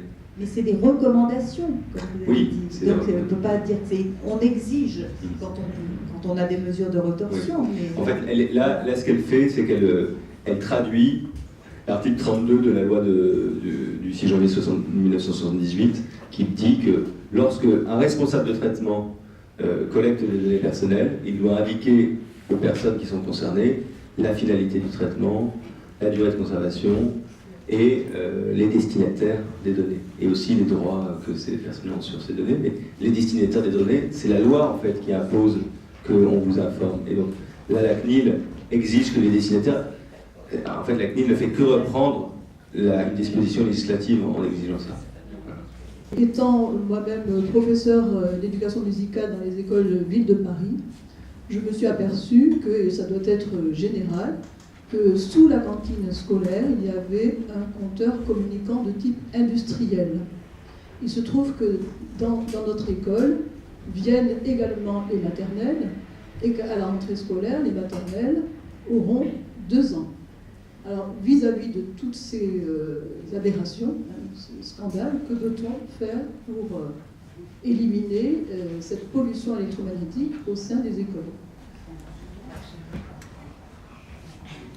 Bon, il y a sans doute des mesures de surveillance à appliquer. Vous pouvez faire des mesures, des champs électromagnétiques pour veiller à ce que les enfants, à l'égard desquels d'ailleurs il y a des dispositions très particulières sur cette question de l'exposition, ne soient pas justement soumis à des gens qui pourraient perturber leur santé et vous servir éventuellement de résultats de mesures pour demander un déplacement du compteur s'il s'avérait que les limites réglementaires qui sont très basses pourraient être dépassées. Donc, bon, en fait, il y a une, comme vous le faites, il y a une veille, une surveillance, être les vigies d'une certaine façon de la santé et de la qualité de l'environnement d'un point de vue du brouillard électromagnétique. Et voilà, c'est difficile je peux que vous recommander de surveiller en fait. Il faut surveiller, mettre en place des dispositifs qui t'alertent pour veiller à ce que l'exposition des personnes soit le plus faible possible, surtout chez les enfants. Moi j'ai deux arguments éventuellement à présenter, je sais pas. On pourrait se poser la question comment ça se fait qu'il y a certains pays européens comme le Portugal, l'Allemagne, etc. refusent le Linky, alors que soi-disant on doit être uniformisé en Europe. Donc je me demande si on ne peut pas jouer aussi là-dessus. Et également, il y a un autre argument qu'on peut peut-être donner. Moi j'ai capté il y a 2 ans, enfin il y a quelque temps, la déclaration du directeur d'EDF qui disait, dans un discours, le compteur Linky n'est pas obligatoire, vous n'êtes pas obligé de l'accepter chez vous. Donc, est-ce qu'on ne peut pas l'attaquer? On s'en servir, bien sûr. Ouais, s'en servir, pardon. Bon, c'est vrai que tous les pays n'ont pas accepté la chanson L'évoque. Hein. Tous les pays n'ont pas accepté Linky. En fait, pourquoi on accepte ou pas Linky? Ça c'est au départ une évaluation économique. Et on fait une évaluation économique de l'utilité de Linky, quel gain ça va apporter à la population par rapport à son coût, parce que son coût est très très important. Et en France, on a considéré que c'était neutre. Donc, c'était neutre d'un point de vue financier, mais que ça pouvait apporter... C'est des mensonges. Bon, mais c'est tout à fait contestable. Et d'ailleurs, l'évaluation économique est assez sommaire. Hein. Ça a été réalisé sous l'égide de la CRE, la Commission de régulation de l'électricité. Et c'est ça qui a déterminé la France à s'engager dans le déploiement de ces compteurs. Il suffirait qu'on démontre que cette évaluation économique est fausse, que en fait, les données ne parviennent pas aux mêmes conclusions. Voilà. Il faut simplement apporter une contre-étude, une contre-expertise. Et bon, l'évaluation économique, elle se base sur une étude de terrain qui a été menée à Lyon auprès de plusieurs centaines de milliers de personnes. Donc il faudrait avoir la contestation. Bon, on n'a pas encore les éléments là-dessus. Et sur les prises de position, c'était les prises de position du directeur de ERDF qui avait, devant le Sénat, je crois, expliqué qu'effectivement, si les personnes s'opposaient, il n'irait pas forcer la main des personnes. Et en fait, ça a été rappelé par Ségolène Royal.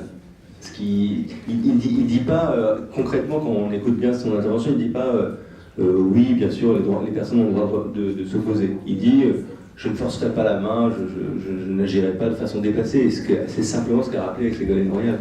Donc, si l'opposition continue et si vous êtes déterminé à vous opposer, normalement, on pourrait admettre, d'un point de vue juridique, que vous rentrez dans les 20% des consommateurs qui n'ont pas à être dotés de Linky, puisque finalement l'obligation communautaire, c'est 80% du territoire qui peut être couvert par Linky. Donc il reste 20% qui peut ne pas être communicant.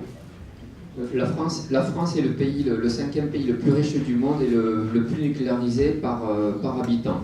Le Linky, c'est un appareil qui sert à démultiplier la consommation d'électricité et à maintenir, à faire croire aux Français et si possible aux pays étrangers que nous, pays occidentaux, pourrons continuer à consommer autant d'électricité, sans parler du reste, du pétrole évidemment, mais on parle ici d'électricité, et même mieux, la démultiplier la société du bouton et de l'automatisme par la société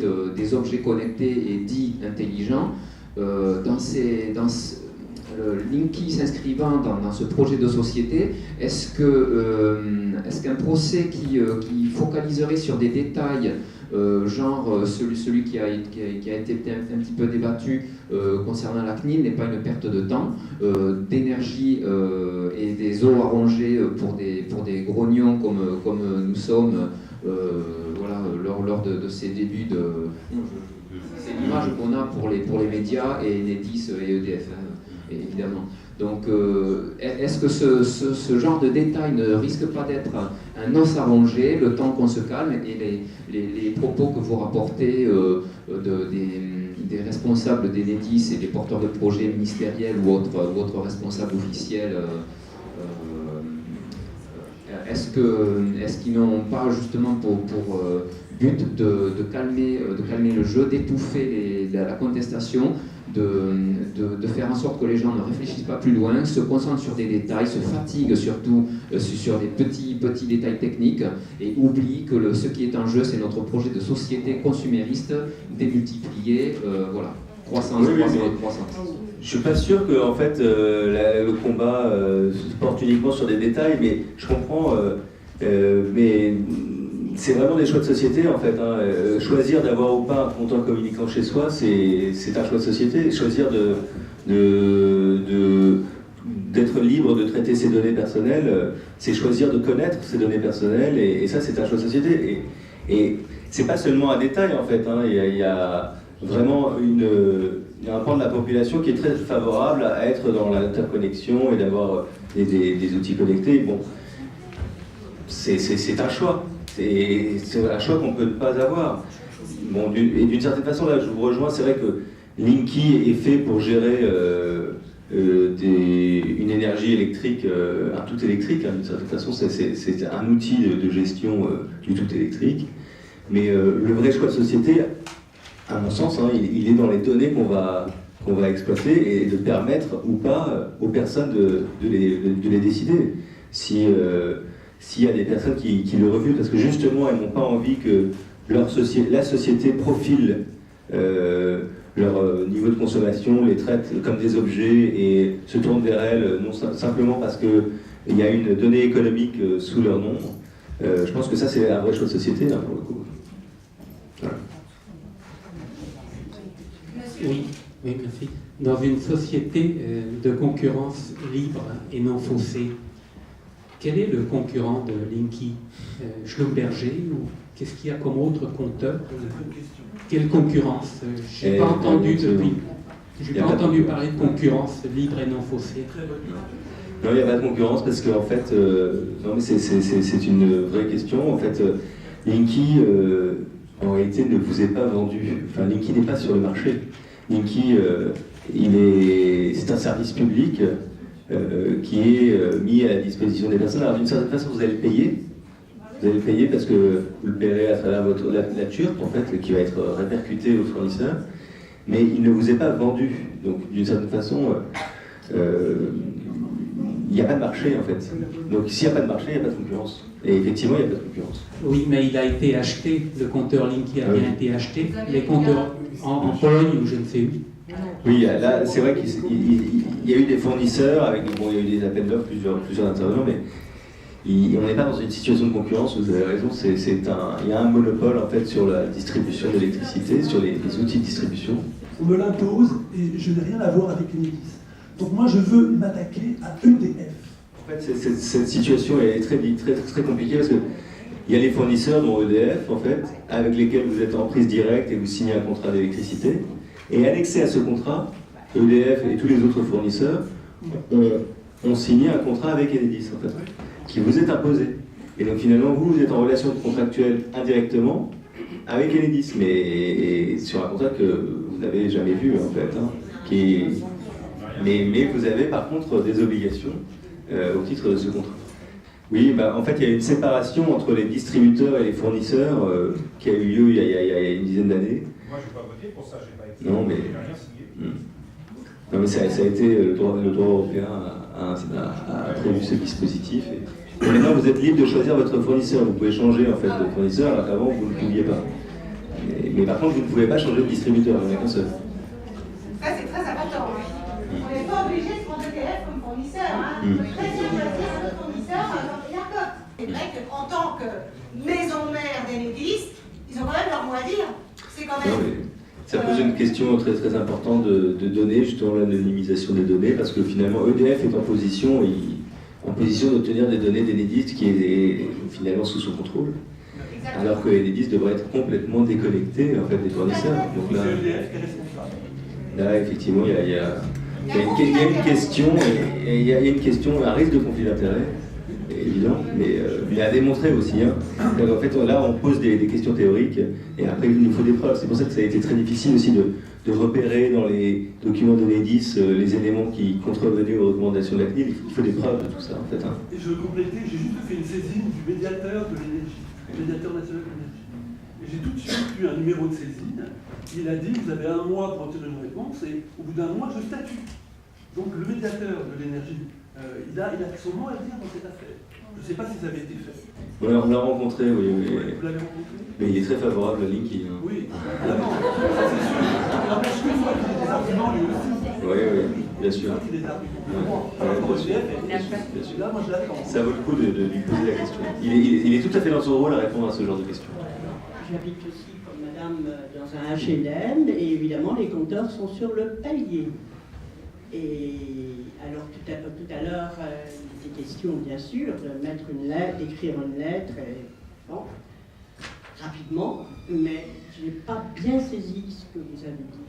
Ah, madame, c'était savoir, quand la plupart des gens ne sont pas au courant, déjà.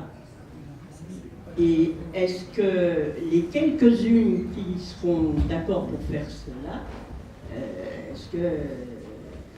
Voilà, quoi. Est-ce que ce serait efficace? Si le méchant monsieur veut mettre quelque chose sur mon truc qui est sur le palier, qu'est-ce que je fais? Madame, il y a une opposition pour faire un blocage de chantier. Quand ils arrivent, les gens de DF, ils viennent avec un camion, tout comme ça, d'une manière pacifique, comme pour les antennes relais. Vous faites un blocage de chantier, vous vous mettez devant les gens, devant le camion, et vous l'empêchez d'avancer. Et ils vont faire... Alors, le problème, c'est qu'il faut être là. Il faut être là à l'arrivée des sous-traitants. Donc, alors, je vais vous parler comme pour les antennes relais, c'est la même chose. Les antennes relais, qu'est-ce qu'on peut faire contre les antennes relais? Ben, on se bloque le camion, on se met devant d'une manière pacifique. Et on empêche le camion d'avancer. Alors ça oblige le fournisseur de radio de dire non, mais ça oblige à appeler la police, et la police, elle ne veut pas qu'il y ait un conflit ouvert. Donc elle va vous dire ils ont les autorisations ou ils n'ont pas les autorisations, etc. J'habite en HLM, Paris-Habitat, dans le 18e arrondissement. Nous, les compteurs Linky, c'est prévu pour la fin de l'année, cette année. On a déjà plus ou moins décidé, dans l'amicale, de faire un blocage de chantier. On l'a déjà fait avec Paris-Habitat quand ils voulaient changer les sœurs de cave. Qu'est-ce que c'est? C'est tout bête. On n'y va pas avec les fourches, ça ne sert à rien. On y va avec notre bonne volonté, notre bonne foi. Et on fait un blocage de chantier. On se met devant les ouvriers qui veulent travailler et leur dire « Monsieur, vous ne travaillerez pas, on vous empêche de travailler d'une manière pacifique. » Il n'est pas là pour faire le coup de poing, bien entendu. Et je vous dis que ça marche, parce que Paris-Habitat recule tout le temps. Donc il n'y a pas de raison pour que Linky recule pas. Il faut essayer. Mais ça, c'est vrai que c'est la méthode. Attendez. Si vous voulez, matériel, mais après, bon, d'un point de vue juridique, alors, il faut que vous signifiez votre refus par courrier recommandé avec accusé de réception. Une fois que vous avez fait ça, si Enedis est déterminé, la seule solution, c'est de faire comme a fait les requérants de Paris, c'est de saisir un juge, en fait, pour demander à ce que Enedis n'installe pas de compteur chez vous. Mais s'ils le font, sans pareil. S'ils le font malgré tout, à nouveau, là, vous êtes mis devant le fait accompli. La seule façon de les forcer à retirer le compteur, c'est qu'un juge leur donne de le faire. Donc voilà. Vous n'avez pas d'autre moyen coercitif que de saisir la justice. Vous ne pouvez pas vous faire justice vous-même. Il y a donc une impasse là. Le seul moyen, c'est d'obtenir une ordonnance d'un juge pour faire retirer ce compteur. Et notre action, ça a été justement de trouver les arguments qui permettraient de soutenir une telle demande. Mais si tous les voisins le veulent, ça sert à rien. Si tous les voisins le veulent, c'est Bon, vous pouvez ne pas vous le vouloir pour la protection. Oui, alors si ce qui vous gêne dans le Linky, c'est le CPL, effectivement, ça ne sert à rien. Si ce qui vous gêne, c'est la captation de vos données personnelles, alors là, ça a quelque chose à voir. Excusez-moi, j'ai une question toute simple. J'ai pas encore envoyé ma lettre de refus, je vais la faire. Je voulais d'abord assister à cette réunion. Et est-ce que dans notre lettre de refus, est-ce qu'on peut faire référence à votre assignation des 18 personnes ou pas? Je vous pose la question. Oui, si vous le souhaitez, mais enfin, ça ne changera pas la chose. Hein. C'est pas parce qu'il y a eu une assignation pour d'autres personnes que ça vaut pour vous. Hein. Vous pouvez expliquer qu'il y a des procès en cours, effectivement, et que vous attendez, en fait... Que, moi, je veux vous parler à cœur ouvert. Je n'encourage pas forcément tout le monde à saisir le juge. Je me rends bien compte que c'est assez anxiogène, c'est pas forcément... ce dont on a envie dans la vie de tous les jours, c'est pas paisible d'aller devant les tribunaux. C'est assez cher aussi, il faut payer des avocats, il faut payer des frais de procédure. Et puis, on pose des questions aux juges. On pose des questions aux juges dont on ne connaît pas toujours les réponses, en fait. On soulève des points. Et j'espère qu'on aura gain de cause sur plusieurs points, mais on n'a pas des jurisprudences encore établies, que ce soit dans un sens ou dans un autre. Hein.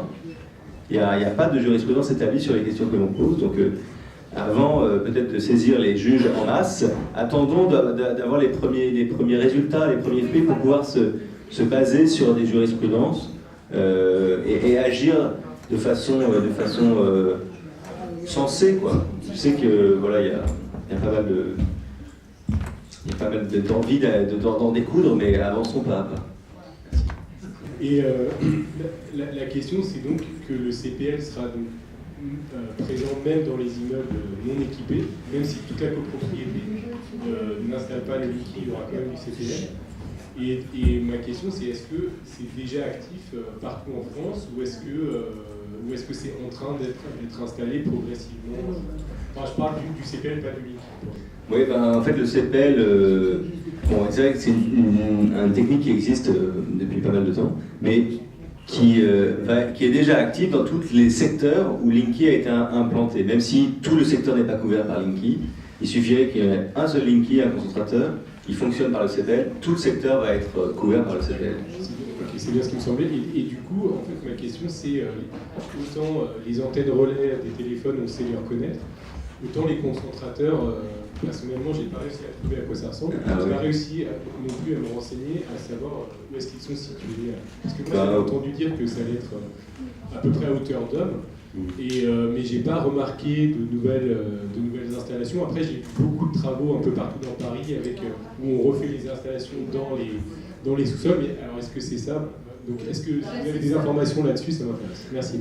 Ouais, je sais pas, ça va dépendre des endroits. C'est souvent installé dans les locaux techniques. J'ai pas d'informations très précises en fait sur l'endroit où les concentrateurs s'implantent. C'est à des distances raisonnables des habitations. Et ils essayent de limiter le nombre de concentrateurs parce que le concentrateur utilise en fait le réseau mobile pour communiquer avec le système d'information. Donc c'est une petite antenne, enfin c'est une petite antenne relais en fait. Donc il est implanté en fait aux endroits où il y a d'autres équipements électriques. Et je vous avoue, ça dépend des lieux et je ne sais pas exactement quelle est la politique d'Enedis là-dessus. Voilà. Si je peux me permettre, il semblerait que ce soit installé dans les transformateurs de quartier, en fait. Dans les transformateurs de quartier. Moi, j'ai une question. Concernant un petit passage du rapport fait par Leclerc, c'est un réseau pour la transition énergétique, qui dit que si effectivement maintenant il est reconnu que les compteurs sont propriété des communes, par contre le système d'information, il n'est pas clair encore de qui est propriétaire des systèmes d'information. Parce que vous disiez effectivement tout à l'heure qu'il fallait distinguer l'enregistrement et la collecte des données. Et c'est vrai qu'on nous impose de façon, une entreprise monopolistique nous impose par le biais d'une vente forcée, parce que même si on n'achète pas, on le paye par le TURP. Donc on nous impose de payer quelque chose qui a une fonctionnalité qui n'est pas la fonctionnalité d'origine, puisqu'il y a la fonction de comptage et puis il y a la fonction de captage. Et même Mounbou le dit, maintenant les compteurs sont nommés capteurs. Et donc dans quelle mesure on ne peut pas jouer effectivement sur ce changement de destination de l'appareil et donc à qui selon vous appartient le système d'information? Voilà, merci. Ok. Oui, ça c'est vraiment une question qui est posée. Parce que dans les contrats d'électricité, il est prévu, sans que ce soit négocié, mais il est prévu que Enedis a la possibilité de remplacer les compteurs souvent. Mais là, est-ce que c'est vraiment un remplacement justement? Parce que c'est Olivier Cachard qui a écrit un ouvrage très intéressant sur le droit et les champs électromagnétiques et qui pose cette question pour les compteurs Linky. Finalement, on n'est pas tellement dans un remplacement. C'est pas comme s'il y avait un appareil défectueux qu'on remplaçait par un autre appareil équivalent. On change de service public là en fait. On change complètement de service public. Il y avait un service public de distribution d'électricité et maintenant on est un service public qui capte aussi des données personnelles et qui va exploiter ces données personnelles. Et ça c'est un nouveau service. On n'est plus dans un remplacement. Donc il y a un vrai changement de destination. Oui. Mais ça, ça fait partie des questions. Les données elles-mêmes, pas le système d'information, les données elles-mêmes, elles vous appartiennent. Ça, c'est une disposition qui est très, très nette. Ça appartient aux personnes, et heureusement. Donc, Enedis, le système Linky crée cette donnée d'une certaine façon parce qu'elle la capte, mais cette donnée vous appartient. Et c'est aussi pour ça que vous avez normalement un droit fondamental à déterminer les modalités de communication ou de transmission. Elles vous appartiennent. Mais le système d'information, c'est-à-dire l'architecture informatique qui permet le traitement, ça, a priori, ce logiciel, oui, a priori, il appartient à Enedis, qui l'a développé et qui le met en œuvre, a priori. Mais les données vous appartiennent, normalement, le système d'information appartient à Enedis, les compteurs devraient, ça c'est la thèse qu'on soutient, appartenir aux communes, parce que dès l'origine, c'est elles qui les ont implantés, elles ont pu transférer leurs compétences à des syndicats mixtes ou à des établissements publics de coopération, mais le transfert de compétences n'a pas emporté de transfert de propriété. C'est juste une mise à disposition de ces compteurs, mais pas un transfert de propriété. Donc normalement, le compteur appartient aux communes. Mais bon, ça c'est vraiment un débat qu'on a devant des tribunaux. On a eu une décision aujourd'hui, en fait, qui n'est pas favorable. En fait, il y a une décision qui a été rendue à Pau aujourd'hui, donc je vous en fais part, qui portait sur une délibération d'une commune qui avait refusé le déclassement des compteurs. Cette commune a été attaquée. Elle refusait le déclassement des compteurs, c'est-à-dire la sortie en fait, du domaine public de ces compteurs, parce que les compteurs Linky, lorsqu'ils remplacent un compteur un compteur existant, il conduit à l'élimination du compteur existant. C'est-à-dire qu'en fait, ce compteur devient un déchet, il va être éliminé par recyclage normalement. Et ce que la commune avait fait, c'est qu'elle s'était opposée à cette élimination en disant « je suis propriétaire de ces compteurs existants, je m'oppose à son élimination ». Et le préfet a attaqué la délibération qui s'était opposée à cette élimination et a demandé la suspension de cette délibération et l'a obtenue là, devant le tribunal administratif de Pau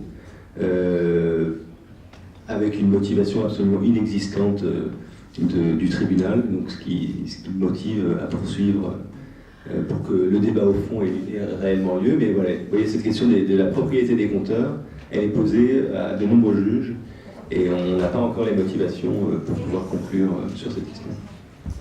Voilà. Bonsoir maître. Bonsoir. J'ai une question, on a plutôt parlé de Gaspard et aujourd'hui j'ai reçu pour la énième fois une nouvelle communication dans une autre forme, donc d'Engie avec la facture, avec une offre commerciale, etc. Et puis donc des conditions générales de vente de gaz ou d'électricité qui vont évoluer. Et j'avais deux questions. Alors effectivement, il y a tout de suite le traitement des données informatiques qui est évoqué de façon très succincte. Et puis il y a surtout ces précisions modifications portent sur les articles reproduits ci-dessous s'appliqueront 1 mois après la réception de cette information. Il n'y a aucune date, c'est un courrier standard avec une facture. Et je trouve ça. Et ERDF est aussi cité. J'ai reçu plusieurs fois des documents où effectivement les deux NJ et ERDF faisaient des sortes de courriers et de conditions de vente générales et particulières communes. Et là, on a l'impression que ça s'applique automatiquement, quelle que soit la réponse. Vous devez, effectivement, il y a un article du Code de la consommation qui précise que quand il y a une actualisation des conditions générales de vente, il faut que vous en soyez informé un mois avant. Mais bon, vous n'avez pas de modalité de négociation, c'est ça qui est terrible. Vous pouvez après réagir, en fait, demander des explications, refuser éventuellement cette modification, mais ça risque d'entraîner la résiliation de votre contrat. Est-ce qu'il ne faut pas écrire à la commission de concurrence et de la répression des fraudes? Ben, on peut, à l'autorité de la concurrence, pour cette question. En fait, le problème, c'est qu'il n'y a pas de concurrence parce qu'il n'y a pas de marché. Et vous pouvez tenter d'écrire, mais je pense que s'il y avait eu un marché de la distribution, bien sûr, mais là, vous risquez, je pense que c'est une démarche peut-être un peu risquée. Et il y a des arrêts de la Cour administrative d'appel de Nancy qui expliquent très clairement que les compteurs Linky n'appartiennent pas à Enedis, en fait. Absolument pas. Et en fait, Enedis a cherché à récupérer la propriété des compteurs. Ils appartiennent à qui? Ils appartiennent aux communes. Et en fait, les syndicats, les préfectures soutiennent qu'elles n'appartiendraient pas aux communes, mais aux syndicats intercommunaux. C'est-à-dire souvent les communes n'ont pas gardé la compétence en matière de distribution d'électricité. Elles se sont regroupées en plusieurs communes, elles ont transféré leurs compétences à des établissements publics de coopération, des syndicats mixtes, des syndicats d'énergie. Et les préfectures soutiennent qu'en transférant leurs compétences, elles ont aussi transféré la propriété des compteurs et que les communes ont été dépourvues de cette propriété. Et ça, c'est une thèse qui, à mon avis, ne tient pas. On défend devant les tribunaux que les communes ont conservé la propriété, elles ont simplement mis à disposition aux syndicats intercommunaux. Et ces syndicats, c'est eux qui ont passé les contrats avec Enedis, en fait, les concessions. Lydie ? Oui, bonsoir maître. J'avais une question. Vous-même, si vous étiez électro-hypersensible, que feriez-vous pour vous protéger et maintenir une survie en France, sans avoir à quitter le pays qui vous a vu naître? Écoutez, moi je suis sensible, j'ai pas besoin d'ailleurs d'être hypersensible moi-même pour être sensible à la question. Hein. C'est pas tellement une question personnelle, c'est plus un engagement de ma part. Mais je me battrai, je pense, comme chacun le fait, quand il est électro-hypersensible, eh ben, j'agirai contre les causes de cette électro-hypersensibilité. Bon, on vit tous dans un brouillard électromagnétique, donc c'est très difficile en fait de trouver. Il n'y a pas une seule. Je suis désolé, ça grésille en fait. Il n'y a pas une seule cause. Il n'y a pas un seul opérateur qui émette des ondes. En fait, ils sont très très nombreux. Et je vous dirais que j'essaierai d'engager de la responsabilité de chacune des personnes qui sont à l'origine de mon affection. Pour précision, depuis 2011, le Conseil d'État a retiré au maire le pouvoir de police en matière de radiofréquence, puisque ça... Voilà. Et c'est la raison notamment pour laquelle le maire ne peut examiner une demande d'implantation d'antenne relais que sur des critères d'urbanisme et non pas sur des critères sanitaires. Voilà. Juste, voilà. Est-ce qu'il y a dans le droit français une obligation de la part des pouvoirs publics de respecter, de préserver de préserver la santé des gens qui font partie de la nation? Ah oui, c'est même la raison d'être de l'État. On n'est pas tous égaux face au champ électromagnétique en fait, et que c'est très difficile de généraliser.